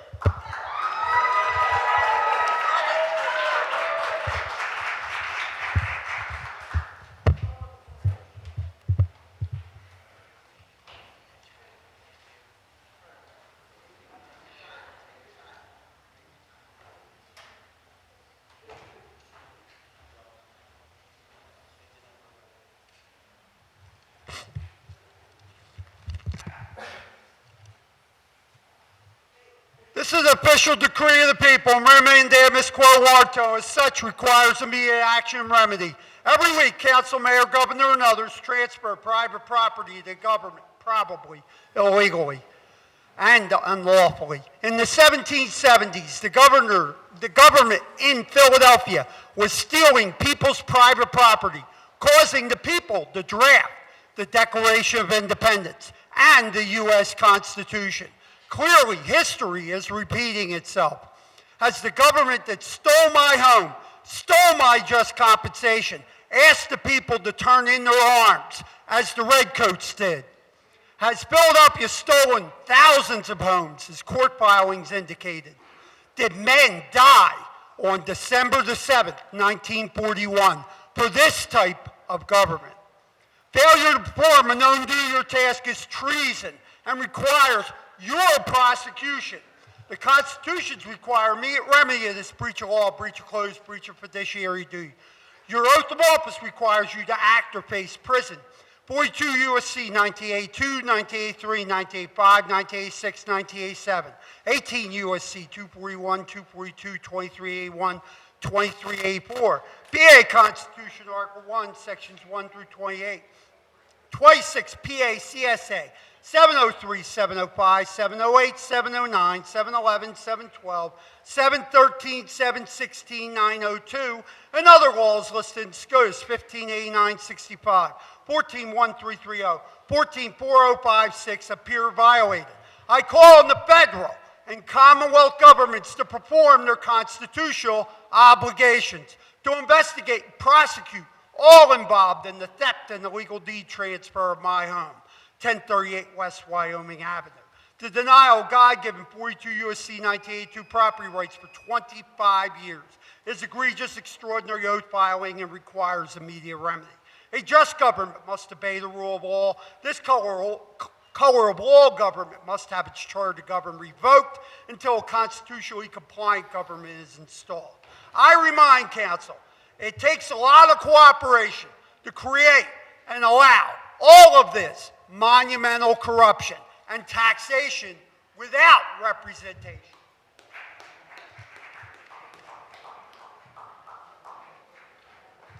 Hi, my name is Evan Kassoff. I'm the president of the Temple University Graduate Student Association. Although I am here today as a food truck advocate, I'm here to speak on about Bill 190851, which is about the food truck rezoning issues around 3334 Street and Market.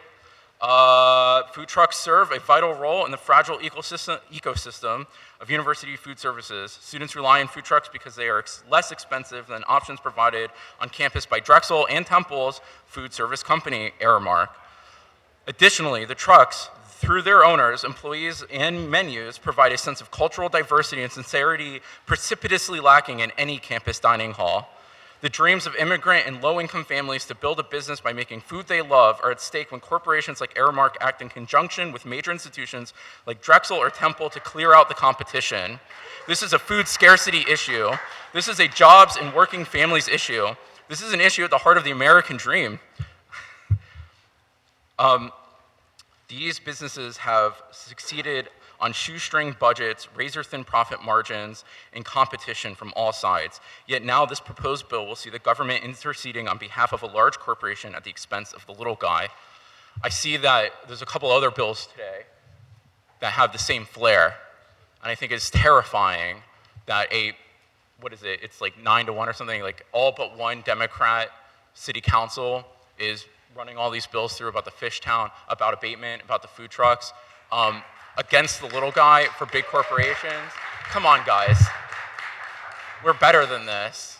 This isn't Scott Walker's Wisconsin state legislature where on the last day of business they push through all these bills just to spite the incoming more left-leaning government. So please, for the love of God and for the love of small businesses, do the right thing.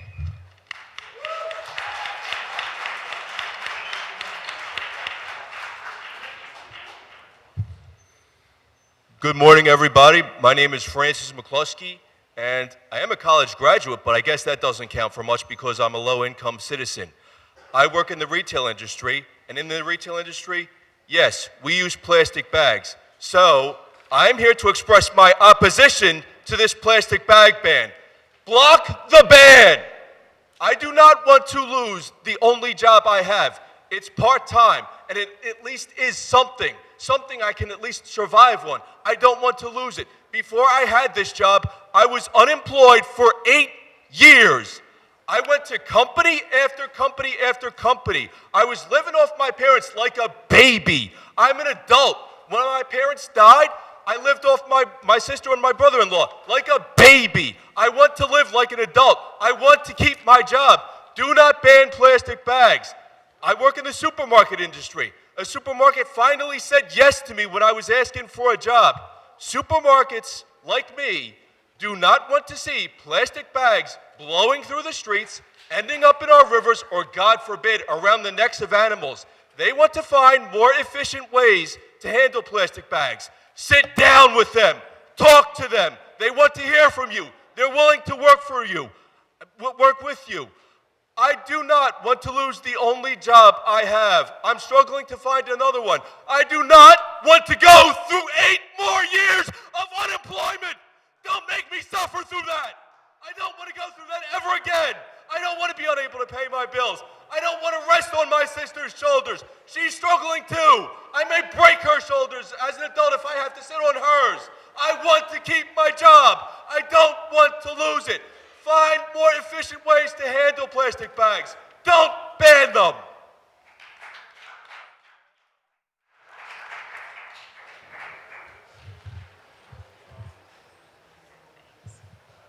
Hello, my name is Gail Loney.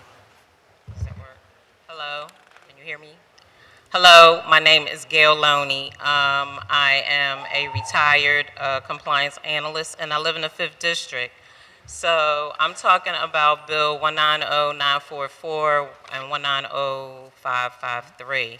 I recently went to a public poverty hearing, and I listened and heard a lot of stories about organizations that help and support individuals. But through the conversation, no one talked about how important housing was.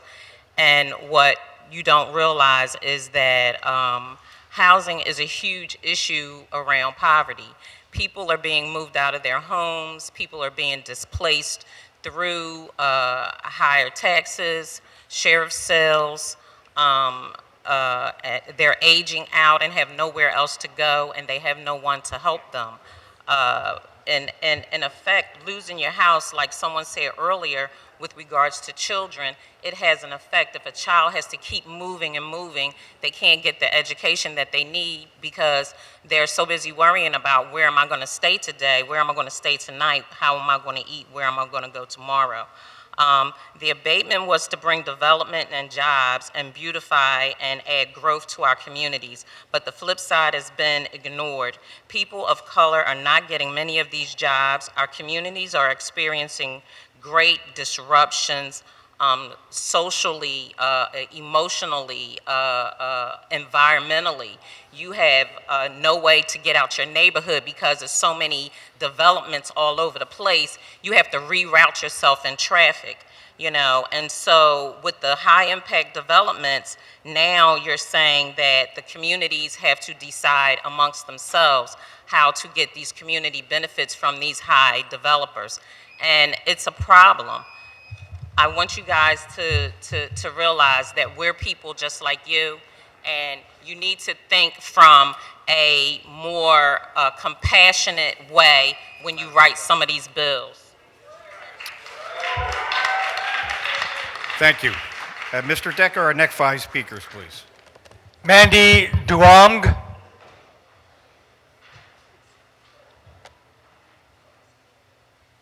Got one. Catherine Blunt.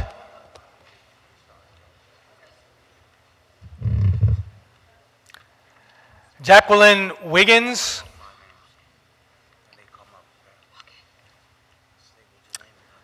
And Michael Phillips.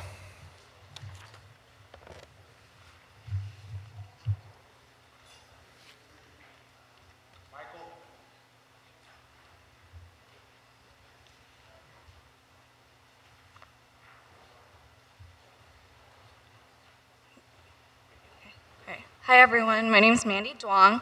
I'm here to ask you to vote no on the 190944 bill. Although this bill is a small step to ending the 10-year tax abatement, it is only a small bill.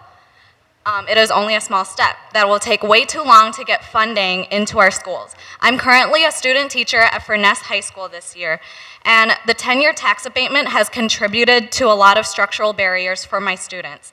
My students are learning from 20-year-old textbooks, sitting in classrooms with peeling paint, and eating expired school lunches. Some classrooms do not have air conditioning, and the heating system is very inconsistent.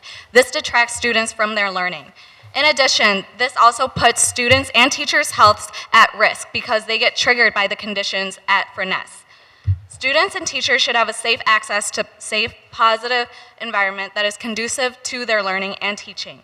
Furness and many other schools in Philly are in desperate need of funding and resources that the end of the 10-year tax abatement can bring.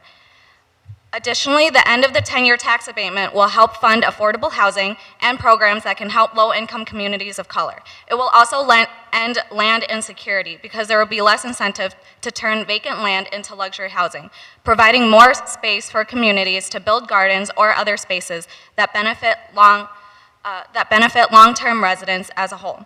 This will alleviate the stressors for many of my students, which will further contribute to creating better learning environments for them.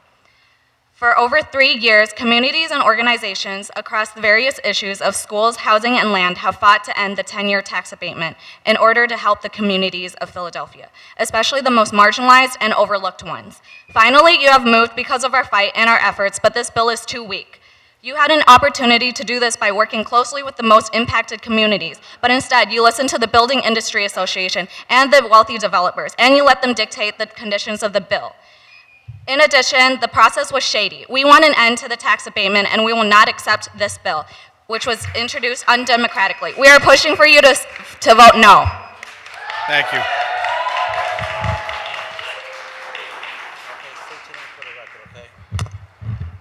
Good afternoon. My name is Catherine Blunt. I am speaking on behalf of legislation 190894 and 190898, dealing with Cobbs Creek and concessing neighborhoods in West Philadelphia. I am a member of the 46th Ward RCO Committee. We recently formed our RCO with the goal of preserving, protecting, and providing for our homeowners, our renters, our communities, and our neighborhoods.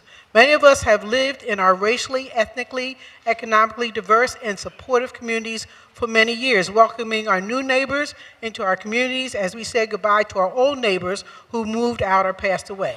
We intend to remain in our homes and our neighborhoods to help shape the future of our communities while preserving the history and an appreciation for the unique community attributes in architecture.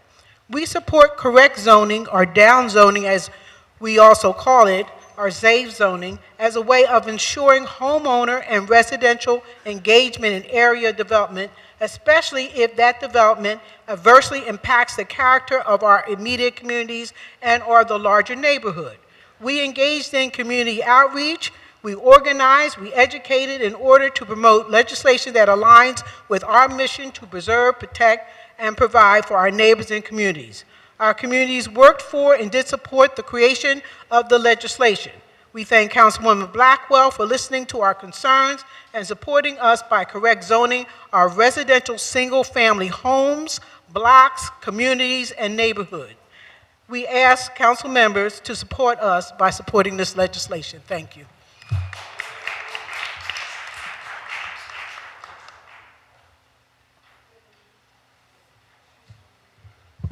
Good afternoon. My name is Jacqueline Wiggins. I'm a long-term resident of North Central. I live in the 5th Council. Today I'm representing the Stadium Stompers, a community-based movement to prevent any further encroachment of Temple University in my neighborhood for any high-impact development projects with square footage in the range of 100,000 to 250,000 square feet, especially in the form of a stadium. Now about Bill 190944. It seems to be moving along at a pace that many everyday tax-paying residents may not be aware of. Oh, they know change is coming, but at whose expense? If people were to know the details of how our schools and other services were being put to the side in favor of big business, in the building industry in particular, They would have grave concerns to worry about what I call the human trinity: food, shelter, and clothing. It is tiring to see how some folks can benefit from housing development and how a municipality, our city, can favor this sector, but give short shrift to decaying schools and other needs of our city's residents. This tax abatement must end, and end right now. You know the people in this town, the Isley brothers put it very nicely, fight the powers that be. When certain principalities, oops, I meant to say a municipality, is not in sync with the will of the people. And please know this, as I know you do: the people, united, will never be defeated. Vote now, vote no. 190944, vote no.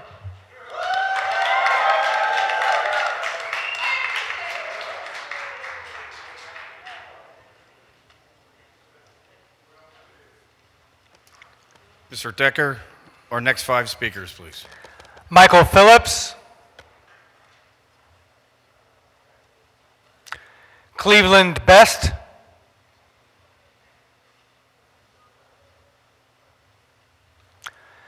Tiffany Green,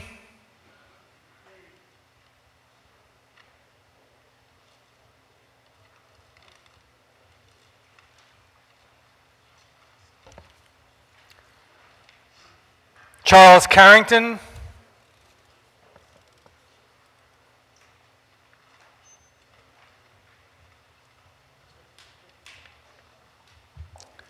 Jihad Ali,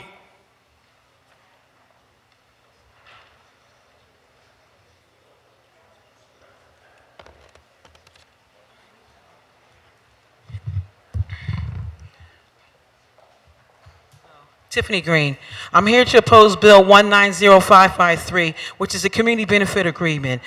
I oppose the rezoning inside the bill because of the fact it takes away the property owners going down to the ZBA and be able to present their case. If you don't agree with the community benefit agreement that is set up with the developer, because developers want rezoning, they don't want to go down to the ZBA. And so at this point, if you take away, if you do a rezoning bill and you allow that to take away the ZBA process, then independent property owners, some people that don't live in the neighborhood, will not have an opportunity to go down to the ZBA and present their case. I'm asking you to hold that bill because it needs to be amended and everything like that. Secondly, I want to talk about the fact that I have a real concern with the fact that I feel that activists, particularly black women activists, are being shunned here. I didn't appreciate some of the things that was said to me regarding talking about uncooperative and that type of thing. The reality of it is, at this particular point, is that we came down here in 2013, 14, 15 with a pureness of heart, asking for help. And we fell on combativeness, not willing to meet with us, not willing to hear what we have to say. And the thing about it is that some of you and many of you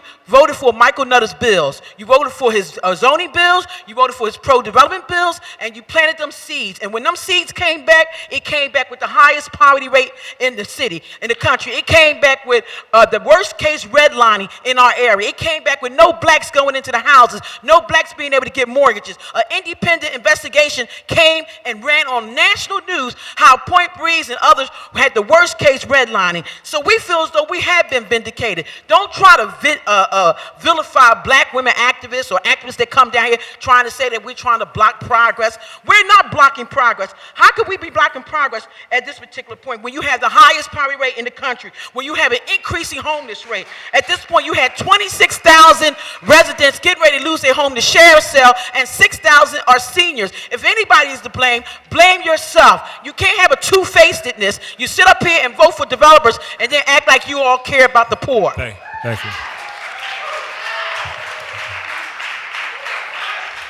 Thank you for your testimony. Good afternoon. Good afternoon. How you doing? My name is Charles Carrington. I'm the president of Local 427, and I represent the sanitation workers and enforcement officers for the city of Philadelphia. It's my understanding that you're introducing a bill, 190659, and I'm here to oppose that bill wholeheartedly because at the end of the day, no one does this job to clean this city better than anybody in Local 427. I applaud Councilwoman Parker for the things that she's trying to do. She's trying to introduce some things in her district to get the streets clean, but she is partnering with the union to make sure these people have an avenue of getting full-time jobs and getting wages. So I ask you to take a look at, let's say, after the Made in America event, the turnaround, how we open those streets up, we get those streets clean, we do that in hours. So that proves that nobody around here can do our job better than us. So when you want to introduce bills that's going to take away from union jobs, we ask that you partner with us, where these jobs can lead to union jobs and people can have better wages and become good paying citizens for the city of Philadelphia. Thank you. Thank you. Thank you for your testimony.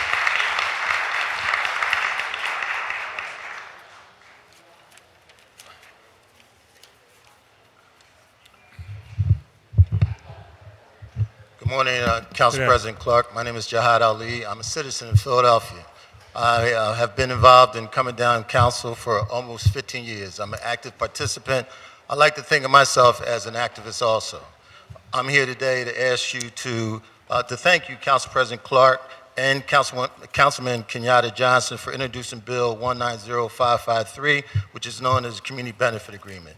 It's really leveling the playing field, because community benefit agreements existed in other parts of this city for a long time, but this levels the playing field. Because I can tell you, the Councilwoman Blackwell can tell you, many times we were negotiating with developers, they called us crooks. They said every time we demanded something for the company, we were strong-arming them.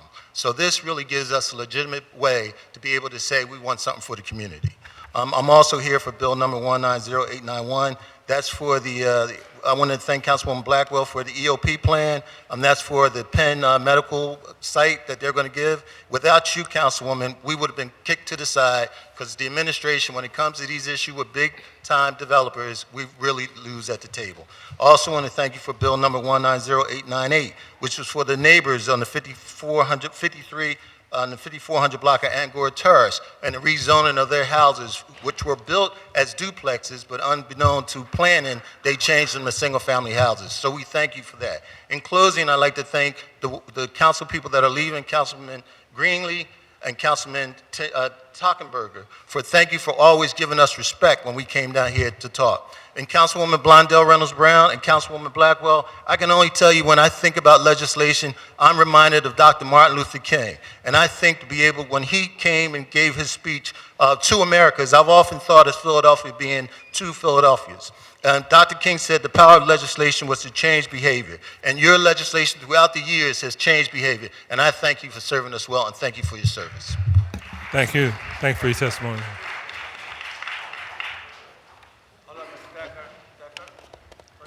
Okay. That's all right. Okay. Good afternoon to all. My name is Laverne Friend, and I'm here to speak on bill number 190, I think it's 944, the tax abatement. Now, I just found out not too long ago that the school district was given $550 million. Is that correct? I need somebody to say yes or no, one of you council people. In agreement with that? I just wanted to know for the clarity of my heart, because I couldn't understand where, if the school superintendent said he needs $50 million to get the asbestos cleaned out of the schools, and the developers and the contractors was getting over $70 million so why couldn't the school get their money? Why couldn't you hold the tax abatement up so that the schools can get the money? Is anyone going to answer that question? Did the schools borrow $550 million? Can I get a yes from any one of the council people? Because I need my heart satisfied, because if not, if they did not get that money, then it's a disgrace.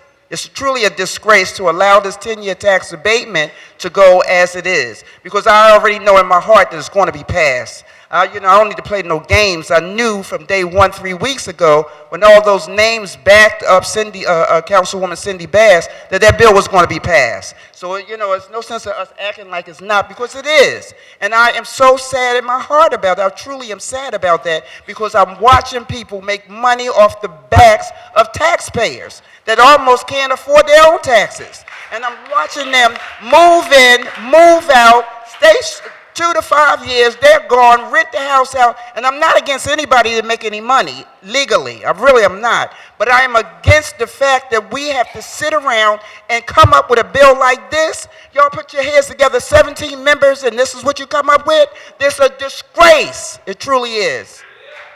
And then you didn't wait for the new members to come in. I need y'all to hold that bill. It needs to be held, because it's a disgrace.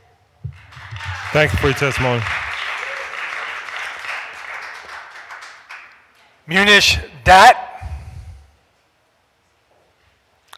and Ying Lee.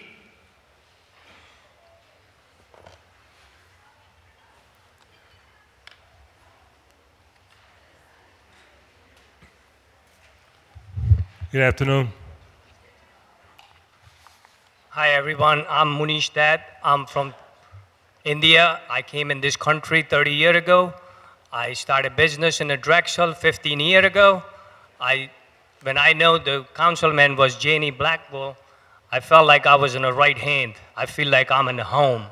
And she did keep us alive. I heard a bad thing, Drexel don't want a lunch truck. And Jamie Black always fight for us, keep us alive. And I feel like it was a Mother Teresa came in my life. She just reminded me of Mother Teresa. It's very sad. Also, we having the same issue again. Before she's leaving, Drexel trying to get us again out. Hopefully she doesn't pass this, because we are, without this place, I can't live. I have a 2 heart attack. I really can't afford the 3rd one, So please, Janie, think before you sign that bill. I know Drexel has a lot of money. I don't have a lot of money, We are very poor. We work very hard. I go in the rain, snow, hot weather every single day. In that corner, feeding every single student and faculty member. I have a 7,000 people sign in the 2 day. They want us there. So please do not throw us out from there. This is only thing I have. My kids, I don't want them to do this work. I want them to go college. Only way I can send them to college if I have a job. So please, think for us. Thank you so much. Thank you.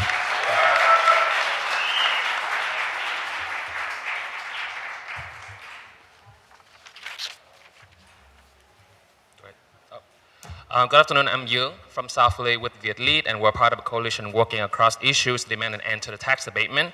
And I'm here to urge you all to vote no for this watered-down bill, 190944. Every day, our young people pass shiny new developments to get to crumbling toxic schools, and at the same time, across the neighborhoods, Black, brown, working-class Philadelphians are being pushed from their homes and gardens because of rising rents, property taxes, and sheriff sales. For more than 20 years, a 10-year tax abatement has been the driving force behind the development and displacement in Philly. And after years of grassroots organizing calling for an end to the abatement, we're extremely disappointed with what has transpired over the last few weeks. A lot has happened since Councilmember Cindy Bass introduced a bill on November 21st to decrease the tax abatement for newly abated residential properties over a period of 10 years. And then the Building Industry Association influenced the whole process with the City Council and the Mayor deciding to listen to them and push back the implementation date to December 31st of next year, which is unacceptable. We are urging the City Council to vote no on the proposed bill. A no vote ensures that new council members will have an opportunity to take part in voting on this issue that will have a significant impact on their tenures. This is not only fair, it is just. The process has been unduly rushed at the cost of potential impact on the bill. In order to rebuild trust, we demand that committee members be included in any and all reviews, processes of abatement's impact on our communities moving forward. We are on the front line and deserve to be considered in identifying metrics, analyzing the data, and leading our path forward. We are the experts here. These are our lives, neighborhoods, and schools, and the flawed bill is not enough. We will continue to push for a complete end to the abatement until we win. Our communities cannot wait. It is essential that City Council start a fund to address our toxic school conditions now. Our kids can't wait.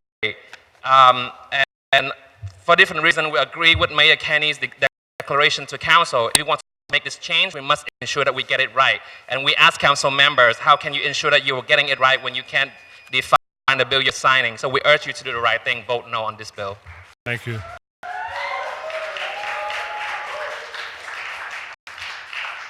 There are no other speakers in the public comment list, Mr. President. Thank you, Mr. Decker.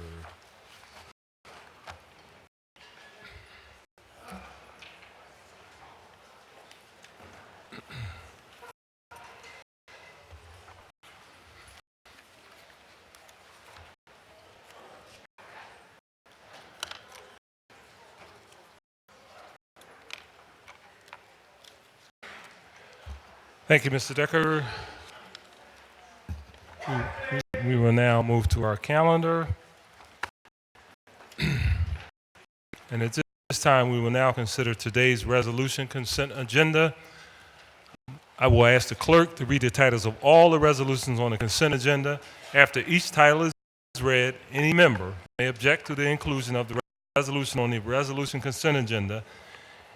Upon such objection and without debate, the resolution will immediately be removed from the resolution consent agenda and placed on today's regular second reading and final passage calendar. Mr. Decker, can you please now read the titles of the resolutions on the consent agenda?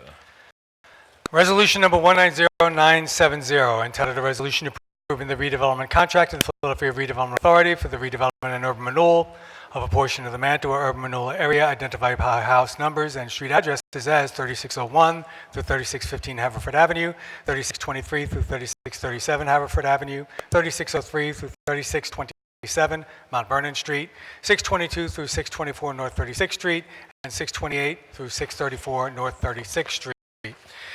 And resolution number 190972, entitled a resolution approving the redevelopment contract of the Philadelphia Redevelopment Authority for the redevelopment and urban renewal of a portion of the Model Cities urban renewal area identified by house numbers and street addresses as 1532 North Marshall Street and 1543 North 7th Street.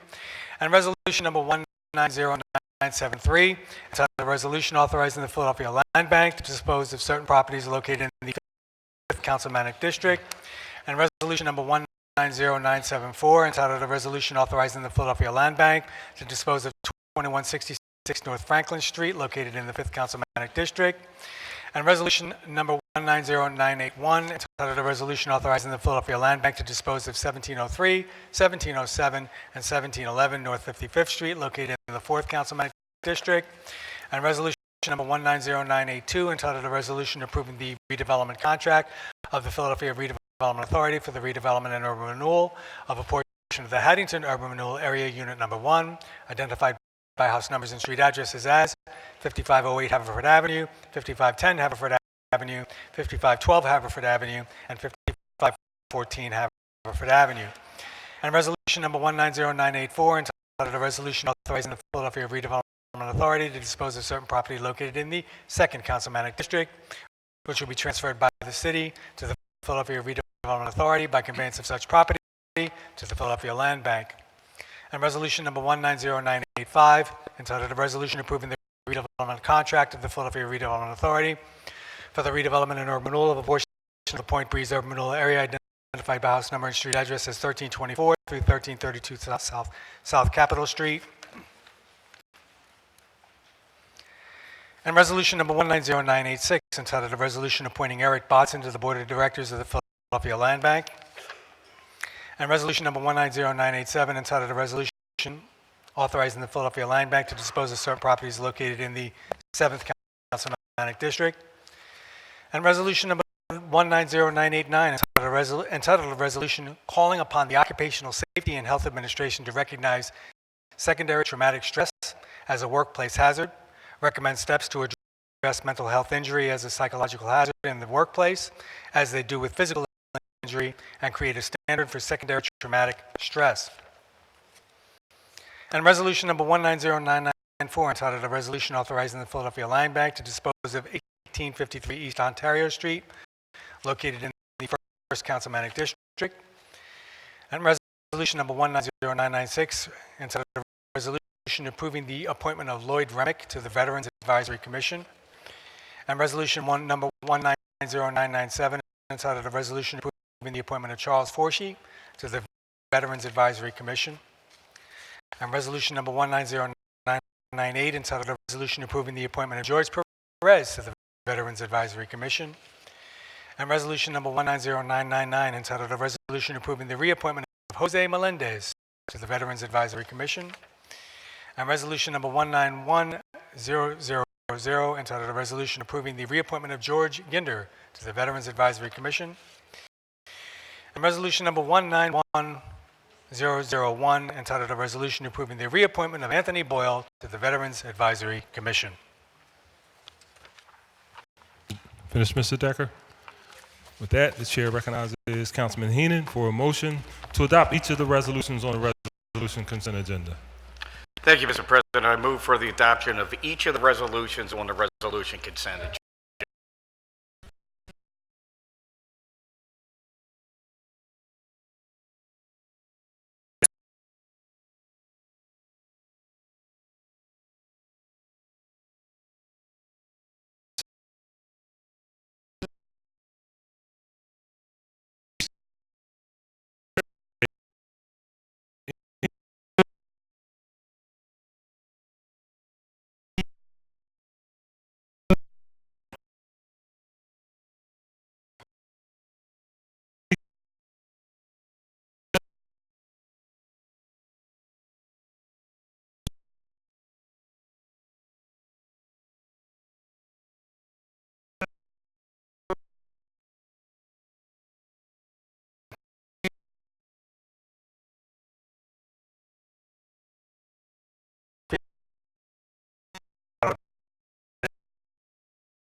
Of certain areas of land located within an area bounded by Cedar Avenue, 52nd Street, Locust Street, and 46th Street.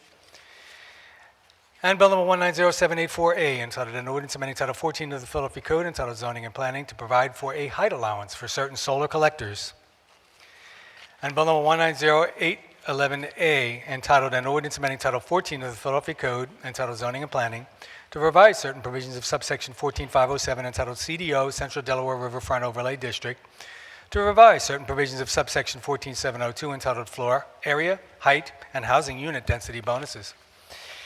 And Bill number 190830A, entitled an ordinance amending Title 14 of the Philadelphia Code to revise certain provisions of section 14500 of the Philadelphia Code, entitled Overlay Zoning Districts, by modifying the CTR, Center City Overlay District, Society Hill area, to create additional standards concerning height, parking, signs, and special reviews. And Bill number 190860A, entitled an ordinance amending Title 7 of the Philadelphia Code, entitled Housing Code, by adding a new chapter 7200 entitled Preservation of Affordable Housing.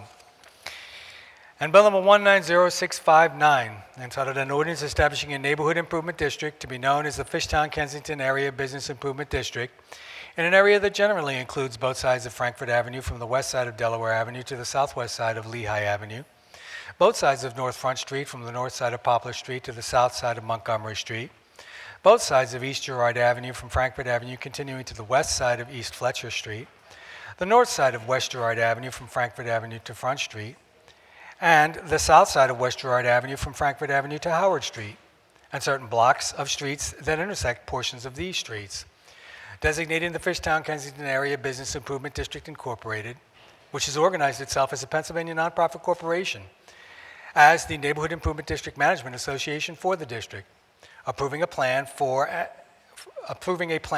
and report concerning the district, authorizing the Director of Commerce on behalf of the city to execute an agreement with the Fishtown Kensington Area Business Improvement District Incorporated relating to the district, and authorizing the Fishtown Kensington Area Business Improvement District Incorporated to assess property owners within the district a special property assessment fee to be used in accordance with the approved plan, all in accordance with the provisions of the Community and Economic Improvement Act.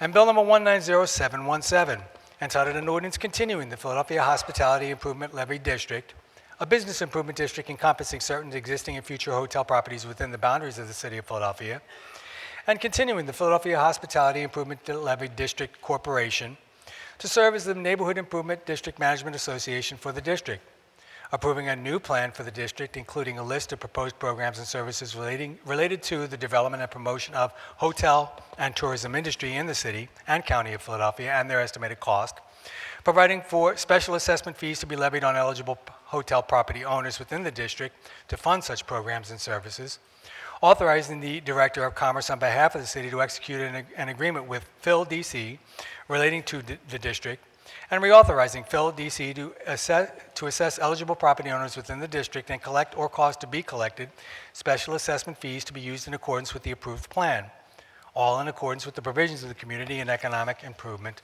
Act. And Bill number 190766, entitled an ordinance to amend the Philadelphia zoning maps by changing the zoning designations of certain areas of land located within an area bounded by Market Street, 22nd Street, Ludlow Street, 24th Street, Chestnut Street, and the Schuylkill River. And Bill number 190943, entitled an ordinance amending section 91301.1 of the Philadelphia Code entitled Homestead Exclusion to increase the amount of the homestead exclusion. And Bill number 190553, entitled an ordinance establishing a new chapter 172300 of the Philadelphia Code entitled Community Benefits Agreements and requiring community benefits agreements for certain high-impact projects or development projects that receive city support or financial assistance. And Bill number 190853, entitled an ordinance approving the Eighth Amendment of the redevelopment proposal for the Point Breeze urban renewal area, being the area generally bounded by Washington Avenue, South 25th Street, Reed Street, the rear property lines of the 1400 and 1500 blocks of South Taylor Street, Tasker Street, South 25th Street, Moore Street, and South Broad Street. And Bill number 190859, entitled an ordinance amending Title 14 of the Philadelphia Code to revise certain provisions of Chapter 14702 entitled Floor Area, Height, and Housing Unit Density Bonuses by amending the provisions for mixed income housing. And Bill number 190866, entitled an ordinance amending Subcode A of Title 4 of the Philadelphia Code, entitled the Philadelphia Administrative Code, and Title 14 of the Philadelphia Code, entitled Zoning and Planning, to revise certain provisions concerning building permits in the NCO Neighborhood Conservation Overlay District. And Bill number 190889, entitled an ordinance to amend the Philadelphia zoning maps by changing the zoning designations of certain areas of land located within an area bounded by Spring Garden Street, Lancaster Avenue, 38th Street, Hamilton Street, and 31st Street. And Bill number 190890, entitled an ordinance to amend the Philadelphia zoning maps by changing the zoning designations of certain areas of land located within an area bounded by Chestnut Street, 45th Street, Ludlow Street, and 46th Street. And Bill number 190891, entitled an ordinance to amend the Philadelphia zoning maps by changing the zoning designations of certain areas of land located within an area bounded by Spruce Street, 34th Street, Civic Center Boulevard, and University Avenue.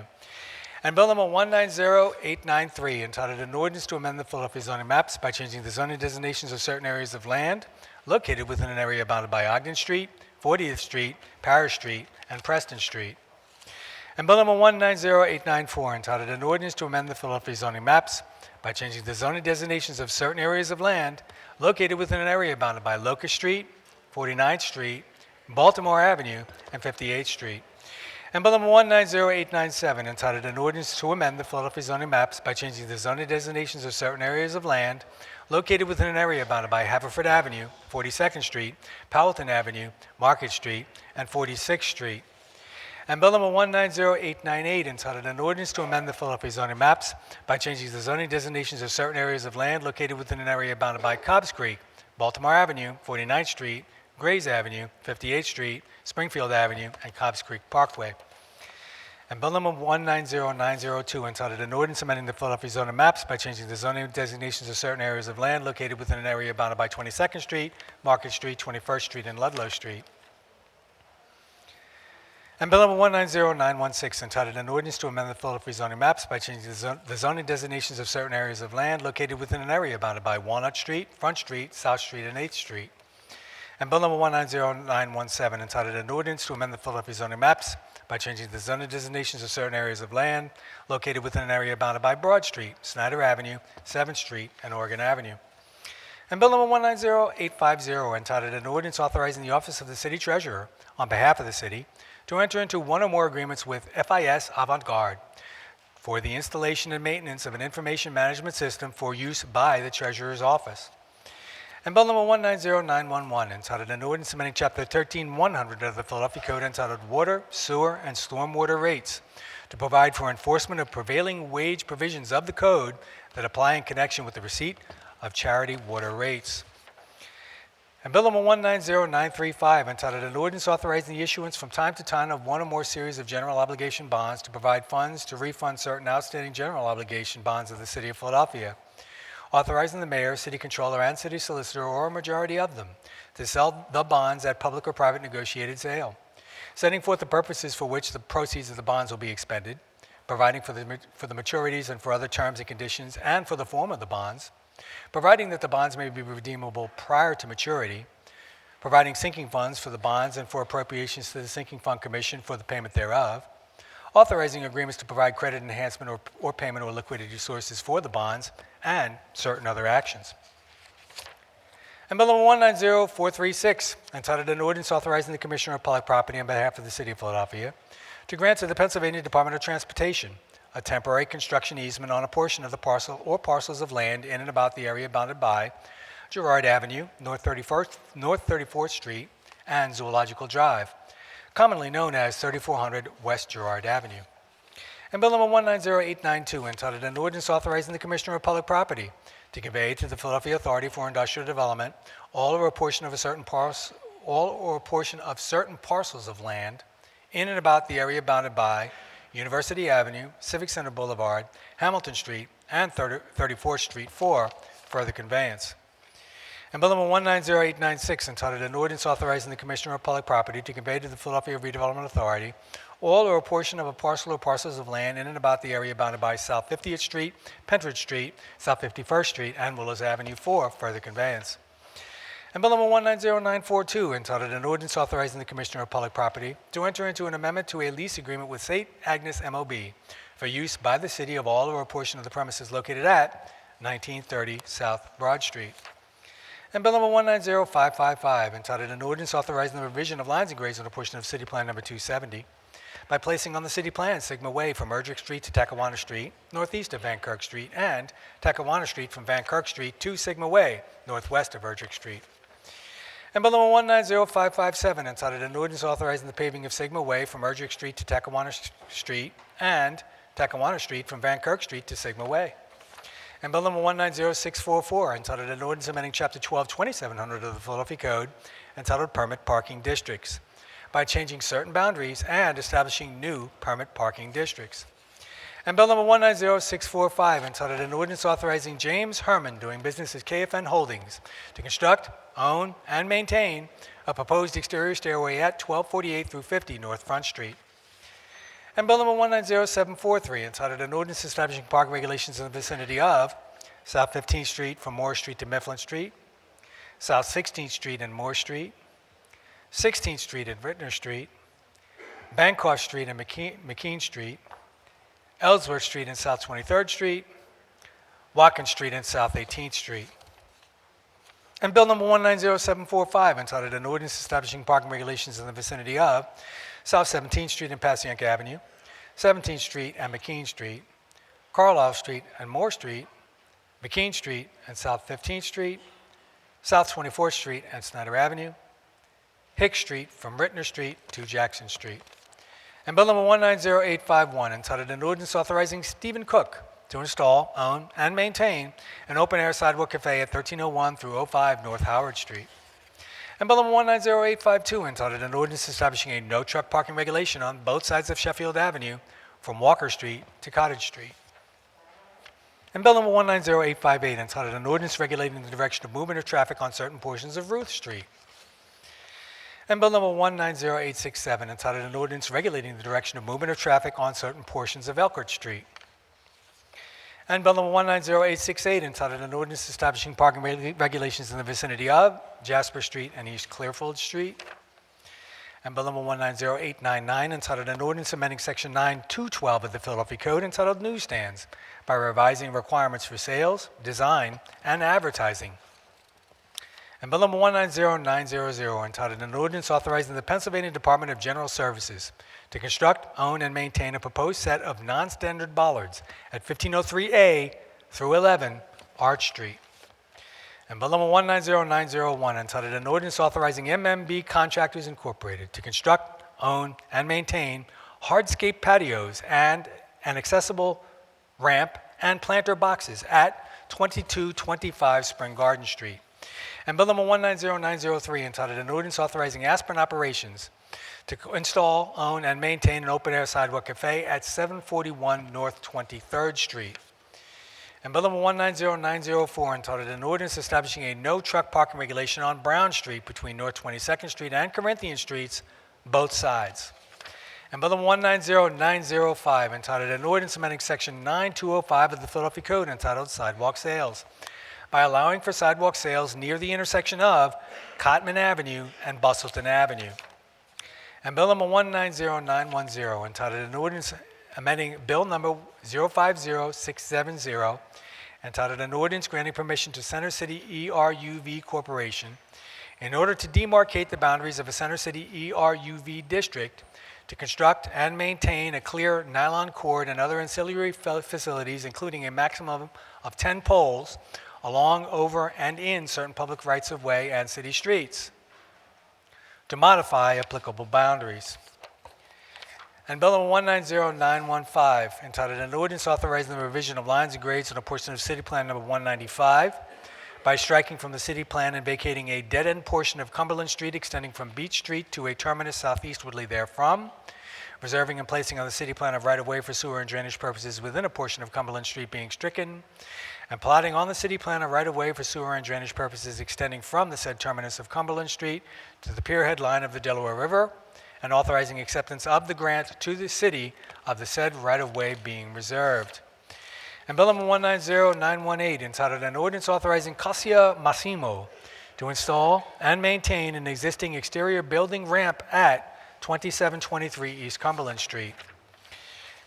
And Bill number 190936, entitled an ordinance authorizing Rika Patel, owner and operator of the newsstand located on the northwest corner of 30th and Market Street, to construct, use, and maintain conduits in, under, and across the northwest corner of 30th Street and Market Street for the purpose of supplying electrical service to the newsstand. And Bill number 190938, entitled an ordinance authorizing Neil and Linda Pacvina, owners and operators of the food truck Linda's Cart, located at the northeast corner of 43rd Street and Woodland Avenue, to construct, use, and maintain conduits in, under, and across the northeast corner of 43rd Street and Woodland Avenue for the purpose of supplying electrical service to said food truck. And Bill number 190939, entitled an ordinance amending section 9205 of the Philadelphia Code, entitled Sidewalk Sales, by providing an exception to the vending prohibition encompassing the vicinity of the intersection of Lindbergh Boulevard and 84th Street. And Bill number 190941, entitled an ordinance authorizing Charles Peruto, doing business as Peruto Development, to construct, own, and maintain a proposed exterior stairway at 1640 through 42 Fitzwater Street. And Bill number 190713, entitled an ordinance amending various provisions of Subcode P of the Philadelphia Code, entitled the Philadelphia Plumbing Code, by making additional additions, deletions, and amendments to the city's adoption of the 2018 edition of the International Plumbing Code as published by the International Code Council.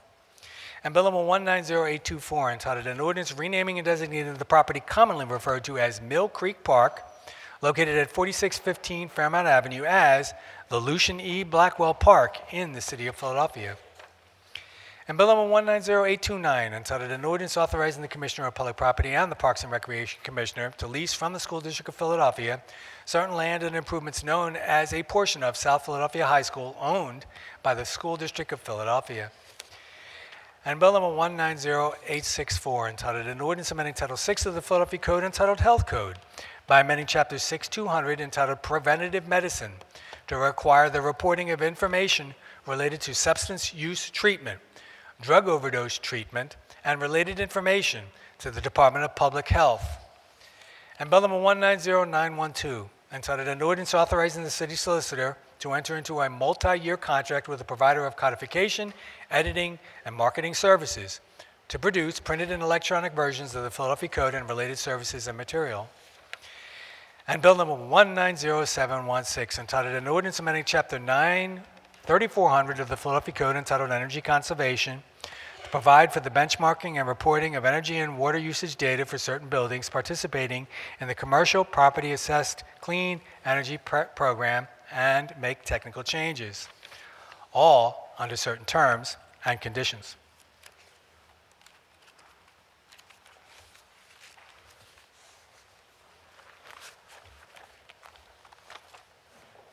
Thank you, Mr. Decker. We'll now move on to our vote. These bills having been read on 2 different days, the question for each bill now, and shall the bill pass finally?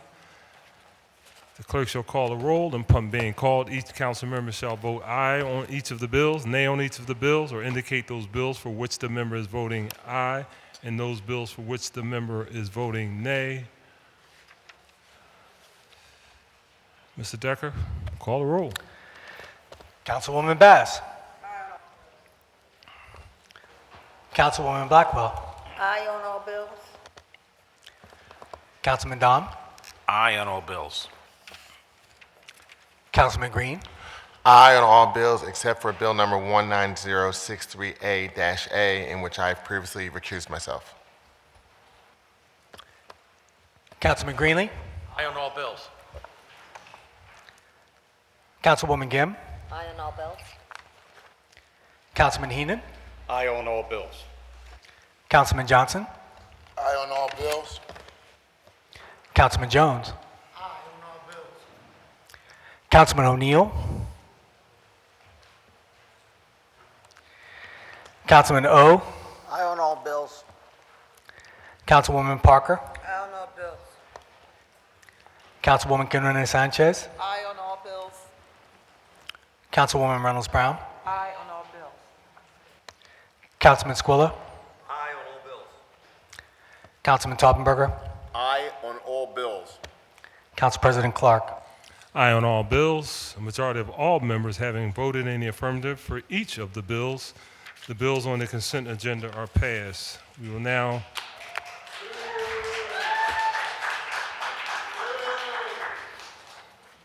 consider the bills and resolutions on the regular second reading final passage calendar. And Mr. Decker, please read the title 190610A. An ordinance amending Title IX of the Philadelphia Code entitled Regulation of Businesses, Trades, and Professions by adding a new chapter 94500 entitled Prohibition on Use of Certain Bags and Checkout Bag Charge to permit the use of only certain bags by retail establishments at the point of sale or for a delivery. Thank you. Chair recognizes Councilman Squilla. Thank you, Mr. President. Before we vote on this legislation, I just wanted to say that this has been a long time coming. The Bring Your Own Bag legislation is historic for the city of Philadelphia. It's been a long process, and I'm pleased to do my part to improve the environment for generations of Philadelphians to come. We need to stop being a disposable society and work toward and strive toward becoming a more reusable society. I know more work is needed to ensure the retailers, large and small, have low-cost options for their customers. We will to reduce litter and waste in the city of Philadelphia and their neighborhoods. Although fees are not desirable, studies have shown that they reduce single-use bags. In the next session, I will continue to work with all stakeholders and my council colleagues on a solution that is best for the city's environment, and this will be a legislative priority. Thank you. Thank you, Councilman. Mr. Decker, call the roll. Hold on one second. Chair recognizes Councilman O'Neill. Thank you, Mr. President. Before we call roll on this bill, I'd like to be recorded as aye on all resolutions and bills on the consent agenda. Consent. Thank you. Let the record reflect that. Thank you, Councilman. Mr. Decker, call the roll on 190610A. Councilwoman Bass.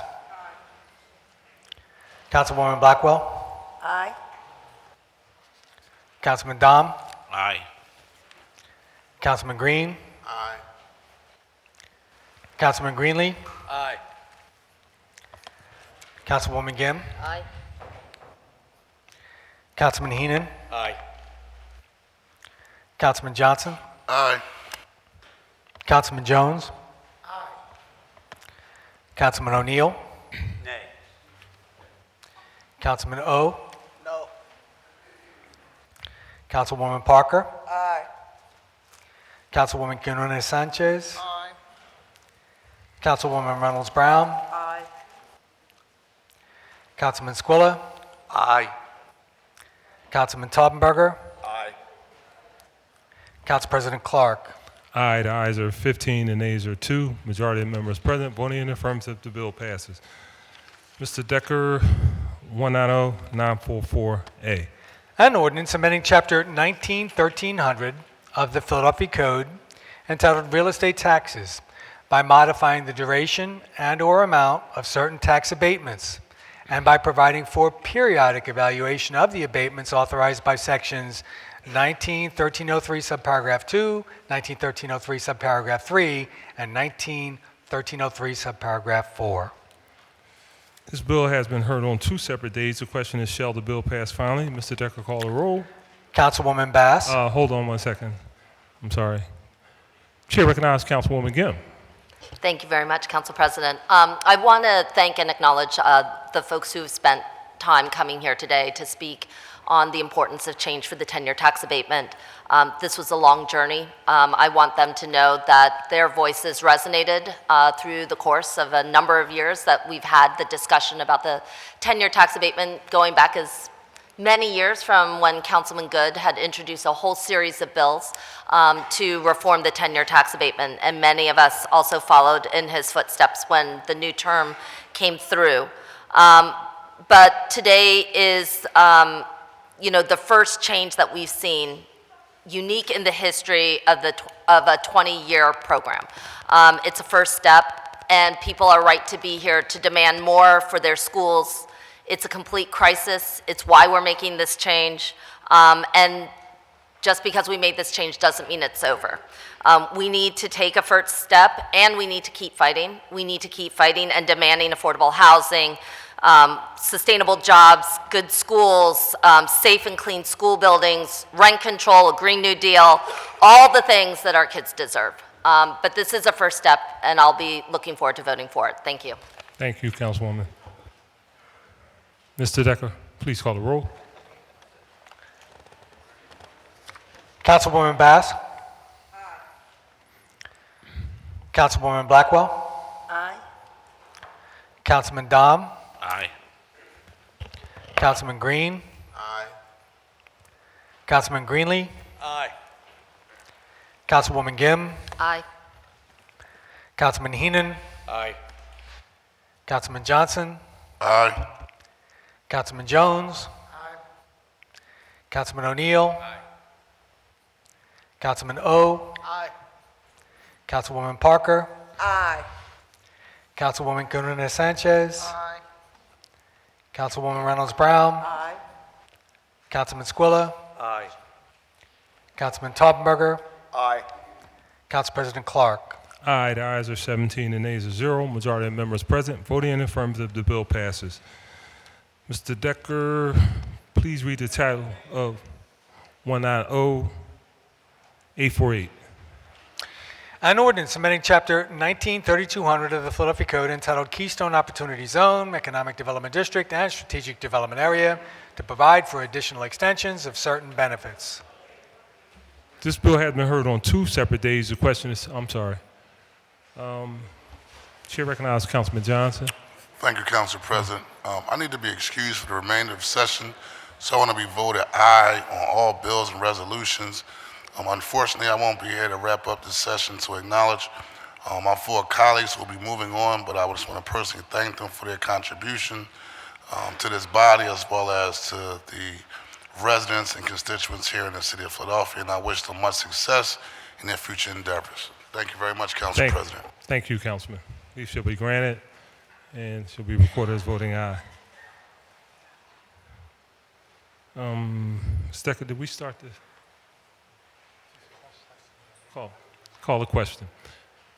Stecker, call the roll. Councilwoman Bass. Councilwoman Blackwell. Aye.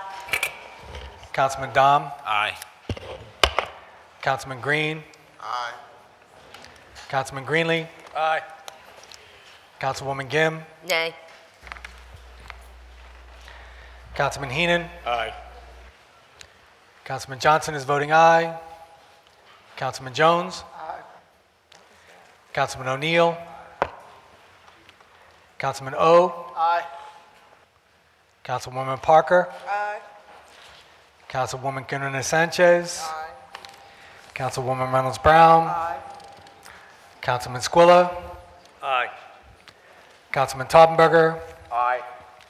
Council President Clark. Aye, the ayes are 16, the nays are 1. Majority of members present, voting in the affirmative, the bill passes.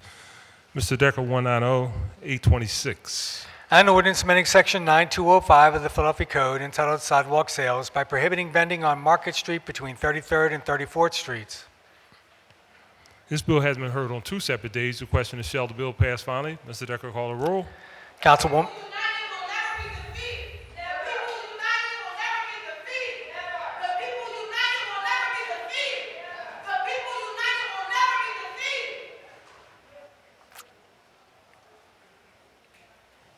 Mr. Decker, call the roll. Councilwoman Bass. Councilwoman Blackwell. Aye. Councilman Dom. Aye. Councilman Green. Councilman Greenlee. Aye. Councilwoman Gim. No. Councilman Heenan. Aye. Councilman Johnson is voting aye. Councilman Jones. Aye. Councilman O'Neill.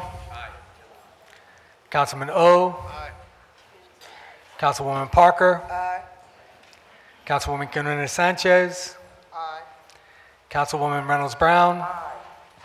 Councilman Squilla. Aye. Councilman Taubenberger. Aye.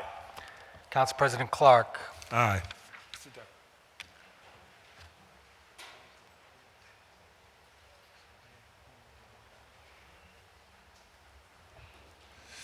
Ayes are 16 and nays are 1. Majority of members present, voting in the affirmative, the bill passes.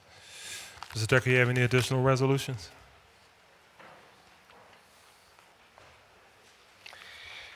A resolution congratulating the International Association of Blacks in Dance on hosting their 32nd Annual International Conference and Festival of Blacks in Dance, introduced by Councilwoman Reynolds Brown. Chair recognizes Councilwoman Reynolds Brown. Thank you, Mr. President. I invite everyone to see the more than 50 companies that will be here from around the world in January next month. I move for the adoption. Been moved and properly second. All those in favor say aye. Those opposed, ayes have it. That resolution is adopted. And a resolution honoring the St. Joseph's Preparatory School varsity football team on convincingly winning the 2019 PIAA Class 6A State Championship, introduced by Councilman Greenlee on behalf of Council President Clark. Chair recognizes Councilman Greenlee. Thank you, Mr. President. I move the adoption of the resolution. It's been moved and properly second. All those in favor? Councilman Squilla, what is your aye? I know it was a difficult one. All right.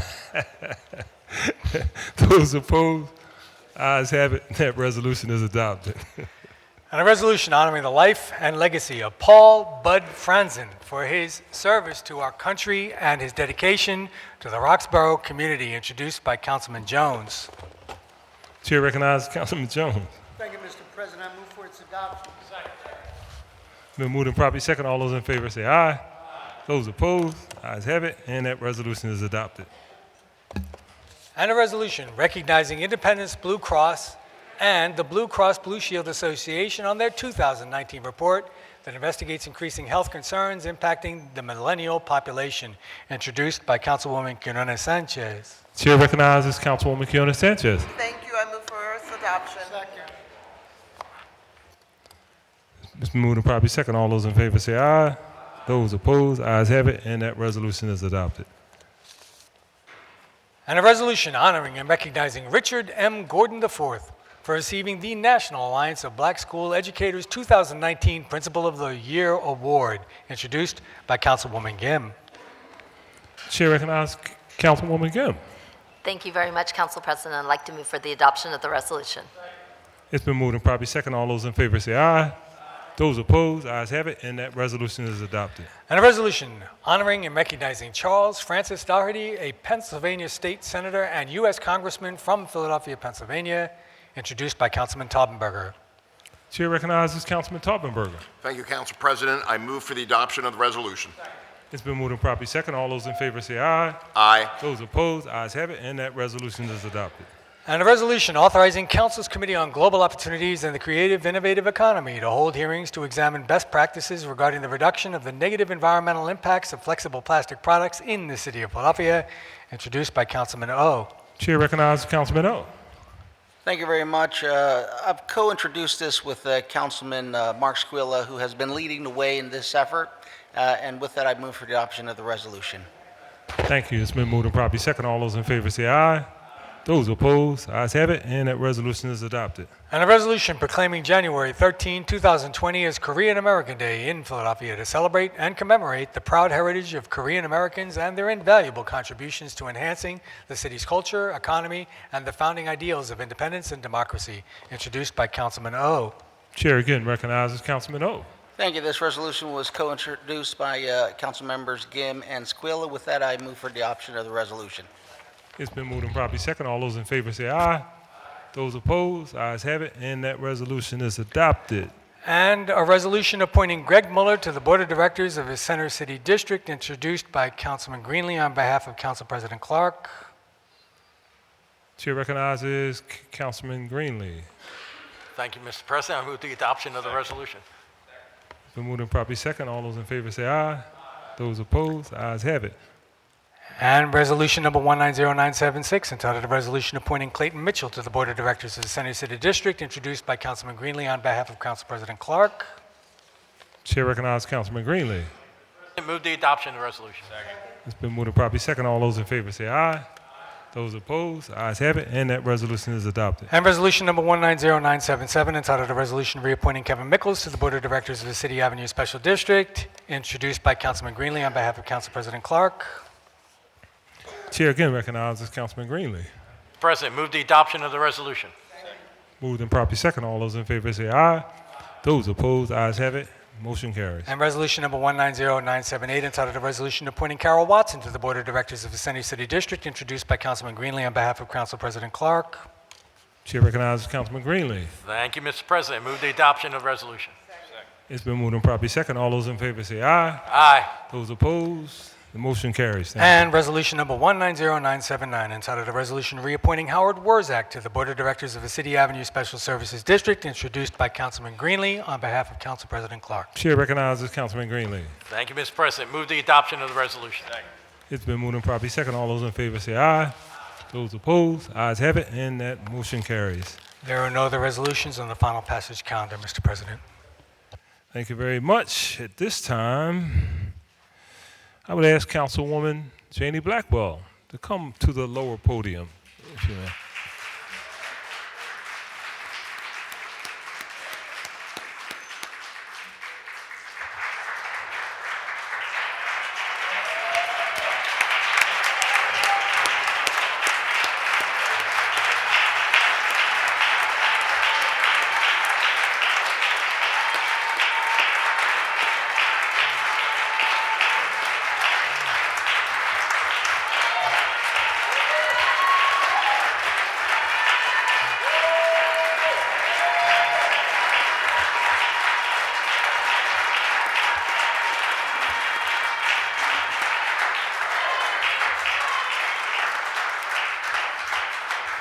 Thank you so much. Today I've come just to rise to say thank you. I want to thank all of you who are here, and that means from my colleagues to our staff, to all the people who work here and service us, from the cleaners to the sergeant at arms, to all who help us. I am grateful. I'm grateful, and if you will, thank you for the flowers, and if you look on my desk, you will see one plaque. I've received some 50 plaques, and I brought down only one, and that is one I've just received about a month ago to honoring Lucian Blackwell, who's been gone all this time. And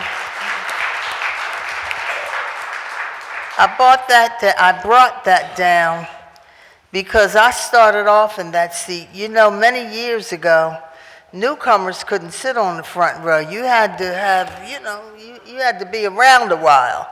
But I was allowed to sit in that seat because that's where Lucian Blackwell sat. So that seat's been occupied by us for a long, long time. Long, long time.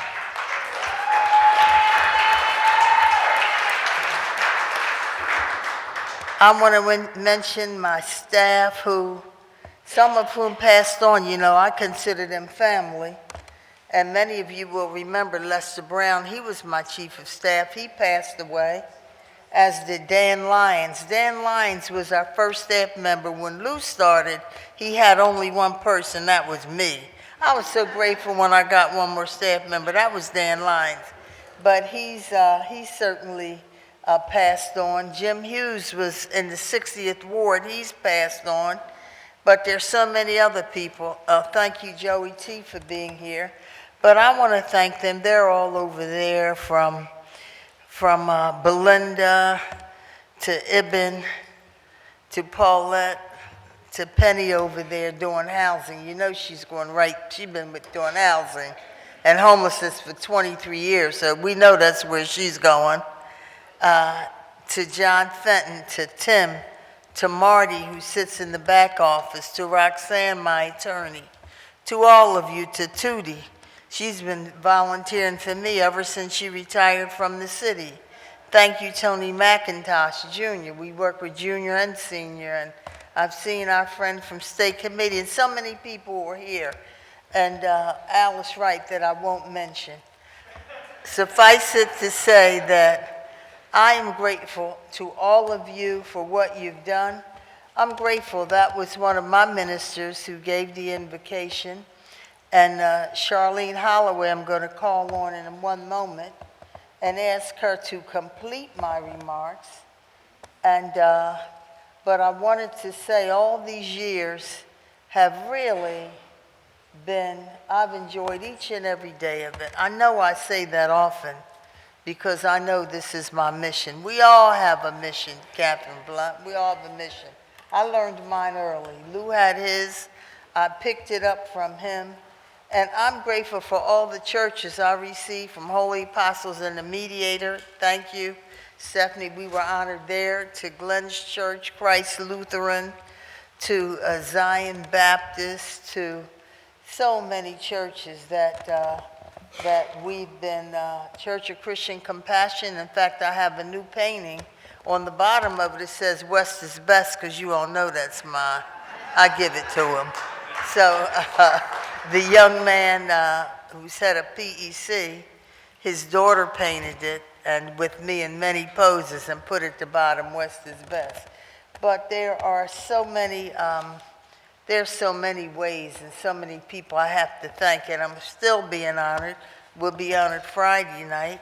I've been honored from the bottom of my area, from Mantua, they've honored me, to LA 21. You go to Cobbs Creek. Tuesday, I'll be honored at Southwest Business Service, Cobbs Creek, you name it.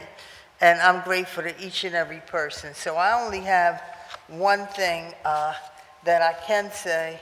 I thought about what I should say, because I don't want to talk about 45 years is a long time. I won't begin to talk about that, jihad. But I want to say, as I've tried to say today, that I never could have made it without you. I want to ask Charlene Holloway to come up. She will say this for me, because I would never have made it without each and every person in this room. I'm so grateful for you. I thank God for you. And I will never, Mr. President, forget any of you. Thank you. Yes. This is Sharon Baptist, too. Thank you, Jamie. Thank you. Congresswoman. I never would have made it. Never could have made it without you. I would have lost it all. But now I see that you are all here with me, and I'm stronger, I'm wiser, I'm better, so much better. I would have lost it all, but now I see that you're all here with me. Never could have made it. I never would have made it without you. I would have lost it all. But now I know that you're here with me.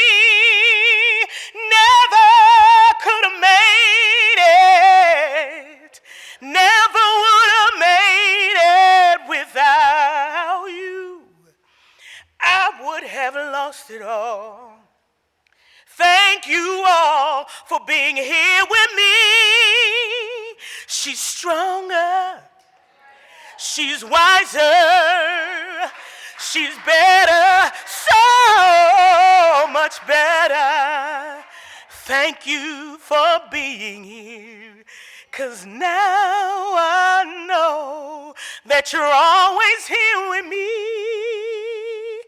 Never would have made it.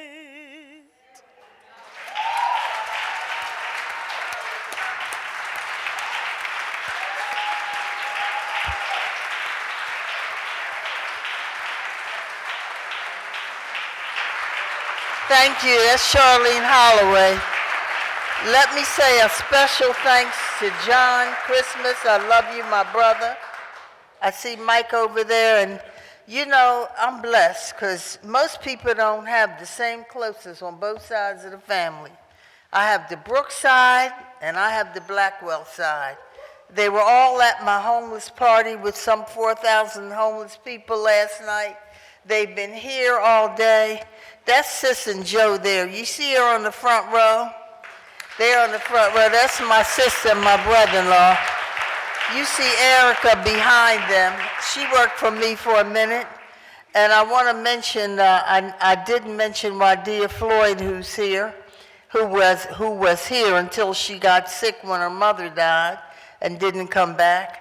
I didn't mention Jeff, who worked with me, who's part of the staff too. You know, once you connect with me, you're in trouble. We keep all our people. But I want to thank all of you as well. I love you all. God bless you all. Thank you.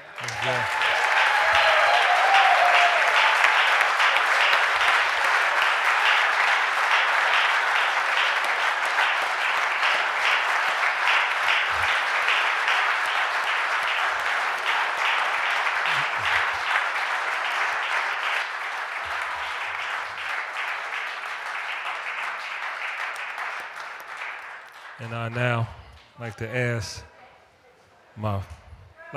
my brother from another mother, as I affectionately call him in the 5th District, Councilman Bill Grady.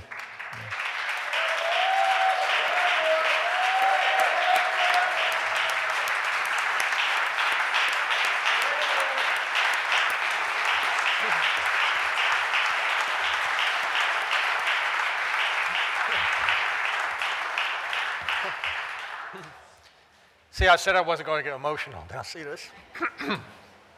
Thank you, Mr. President. First, let me recognize the other council members who are preparing to take leave today.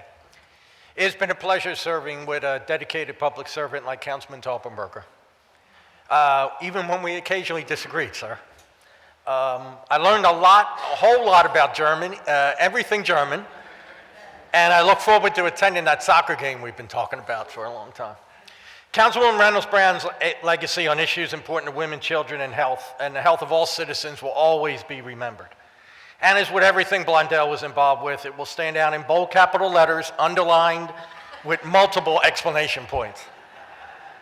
And I think as we just saw, anyone who's been around City Hall these past years knows that when discussing those who need help the most and who helps those people, 3 words immediately come to mind: Councilwoman Janie Blackwell. Her work will be felt around Philadelphia for decades. It was an honor to serve with all 3 of you. As for me, almost 40 years ago, with less weight and a whole lot more hair, I started working as a staff member here in City Council. By the way, at the robust salary of $10,500 a year. And it got me out on the weekends, what can I tell you? As I attend my final council meeting today, I would wrap up my feelings in one 3-word sentence: I was fortunate. First, I was fortunate to have, for 26 years, a boss, but more importantly, a mentor in Councilman David Cohen.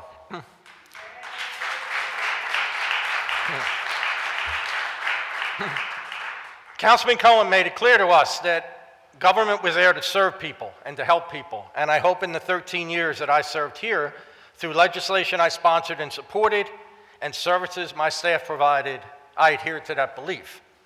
Dave and I may not have agreed on everything. We had different styles and different approaches, but I hope every once in a while he occasionally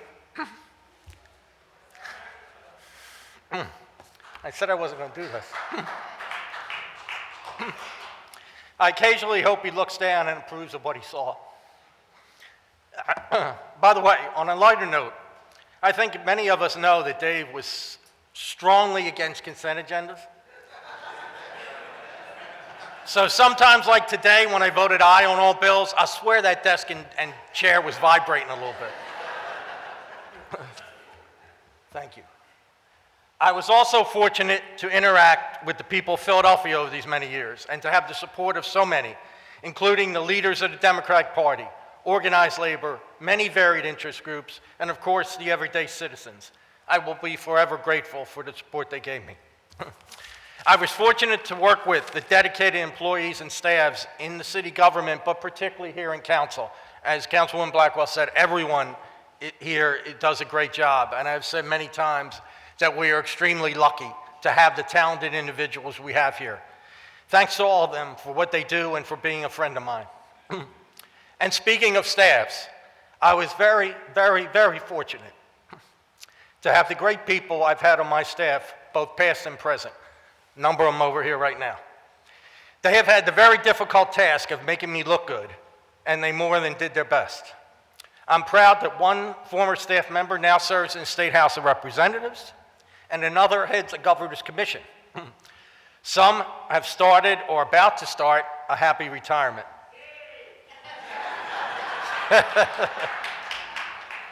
That was Verna Tyner, in case you didn't know.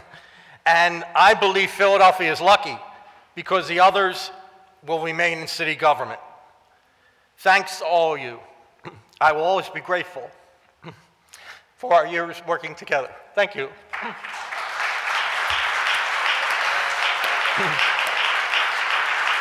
Wait a minute, not finished yet, not finished yet. Almost finished, guys. Of course, I'm very fortunate to have served here in council with such outstanding, dedicated public servants. I know how hard all of you work to serve the citizens of Philadelphia. Mr. President, I've learned so much from all of you, and I hope I added a little something over the past years and did it the right way, even when sometimes we disagreed.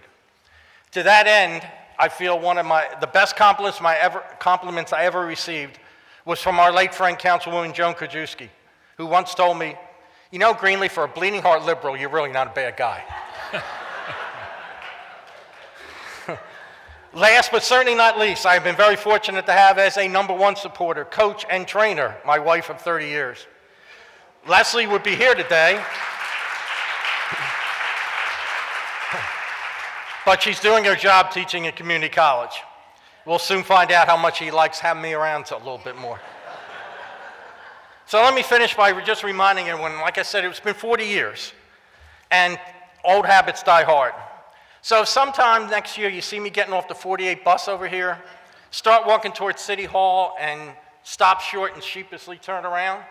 As I said, it's been a long, old habits die hard, so bear with me. So in the end, it's been a great ride, everybody. I've indeed been fortunate. Thank you, Mr. President. Thank you, everybody.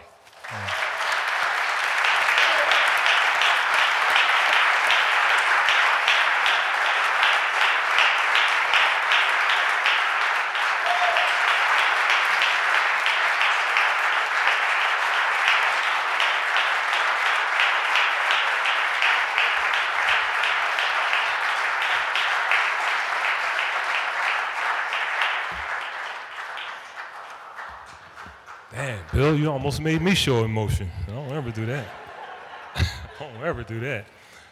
Now I'd like to ask my good friend, former staff, colleague, and fifth floor, my man, as I affectionately call Big Al, Councilman Al Taubenberger. Please come up to the podium.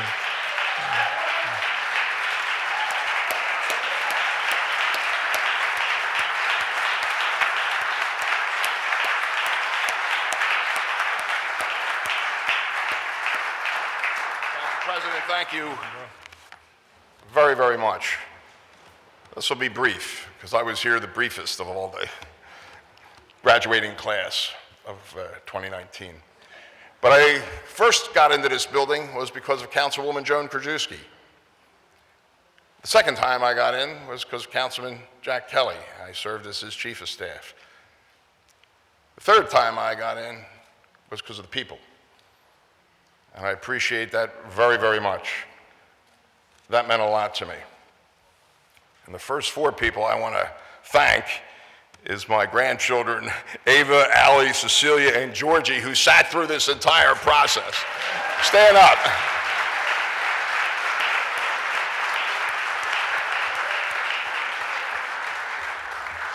And you couldn't do this without the support of your family.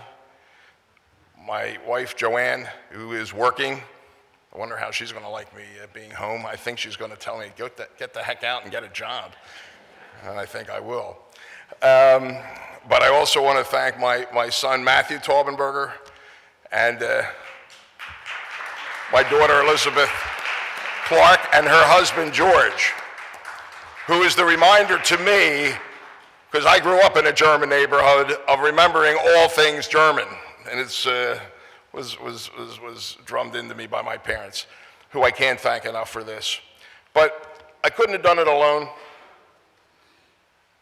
I did it with the support of the people of the city of Philadelphia, but my colleagues taught me so much. My 16 colleagues. They made me a better person, a better man. And I leave here a stronger person and a wiser person. And Council President, I can't thank you enough for your leadership. I've seen you in difficult times, and I appreciate it, and I learned a lot. I can't say enough about my staff. They made me look good at every moment, every time. I'll just quickly mention their names because, well, it's nice to have your name mentioned. Vincent Emanuel, Kevin Carroll, Lou Feinberg, Gary Grisafi, John Purcell Jr., Aaron Dimmick, who's back there, was with me at every hearing, every session. Chris Wright, my legislative assistant. And we had interns as well in Anna Way and Nees Lotte. It's the staff that makes you look good. It's the fact that this building is maintained. It's the people that clean my office. It's the support staff, and it's my colleagues. I walk away a wiser person. You look at the election results, well, I lost.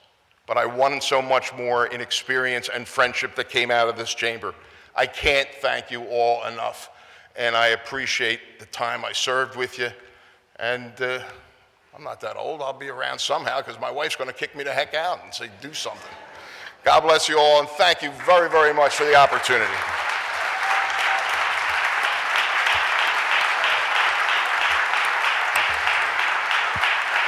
So, I'd like to ask Councilwoman Reynolds Brown, Councilwoman Blackwell, Councilman, can you stay up here for a second? And Councilman Greenlee. We're gonna milk this to the end, guys. Come on. Please come back up for a little brief presentation. I see the mayor just came in. He wants to say a few words.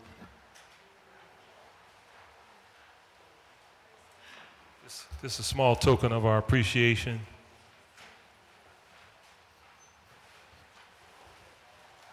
Something to remember us in this building by.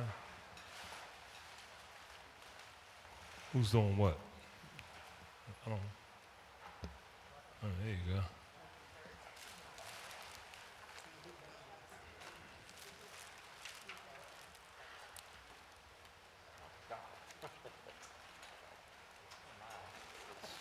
It's on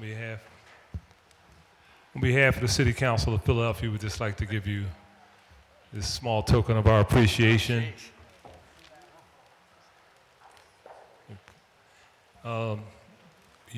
By the way, please do not eat off those plates.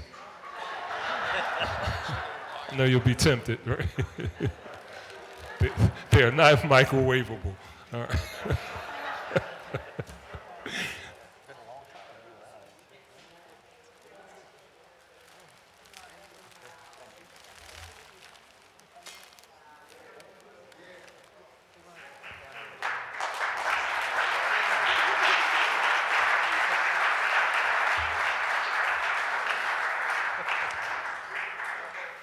And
and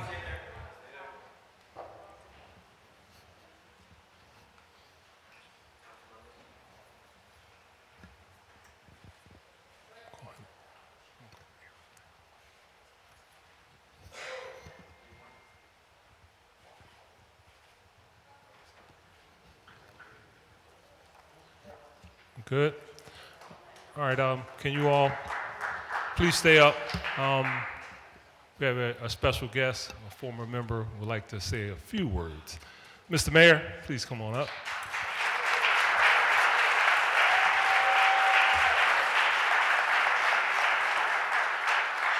Well, good afternoon, everyone. And this time of year always is very celebratory for lots of reasons, but it's also often sad because of the folks that you no longer have in your life, parents, grandparents, and although this is a transition for you guys, I just want to let you know that you've all put your own imprint on this body over the years.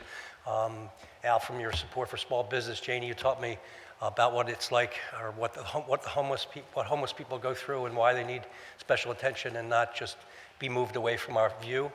And you put humanity into the homeless situation, and I appreciate that. Mondale, the arts and culture that you've helped, and you're picking up the baton on the environment has been wonderful. And Bill, I can't think of anybody that cares more about stopping domestic violence and helping women and folks who are being abused. And you've always stepped to the fore, and we've always followed your lead on that. I just want to wish you all first of all, best of health, best of luck, and I'm sure we'll see you around in some capacity. So thank you very much, and thanks to all of you. And Merry Christmas, Happy New Year, Happy Holidays. Thank you.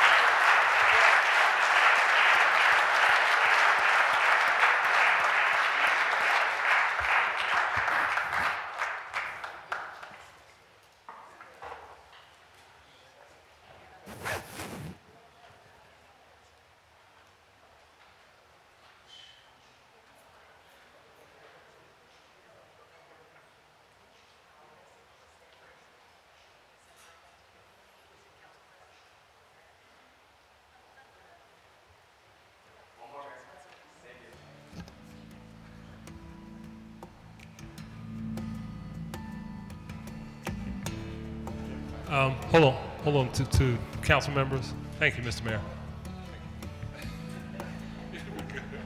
I mean, you know, we always have room for one more if you want. You don't want to do this anymore. Thanks, man. Can we get a quick picture with the council members with these? I guess.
Yeah, we still have to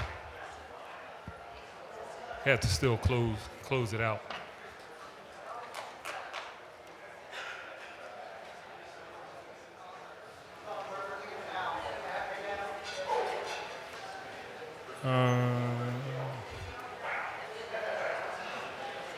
So do we have any?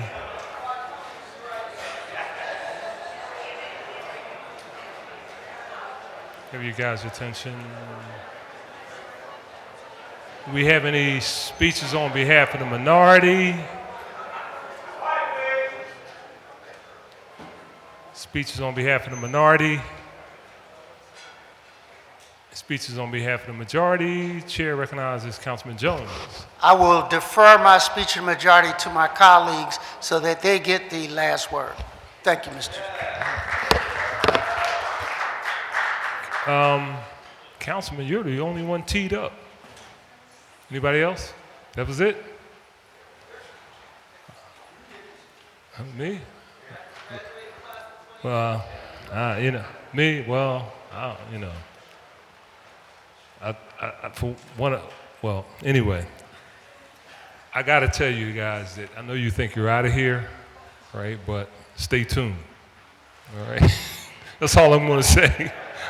Stay tuned, all right? We will see you again doing work for the people of the city of Philadelphia, guaranteed. Guys, thank you all very much. Recognize Councilwoman Lionel Reynolds Brown for a motion to adjourn.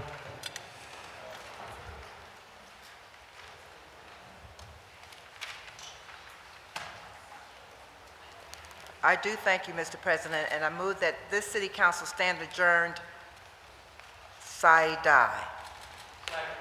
All those in favor will say aye. Aye. Those opposed, ayes have it. Motion carries. Thank you all very much. See you guys.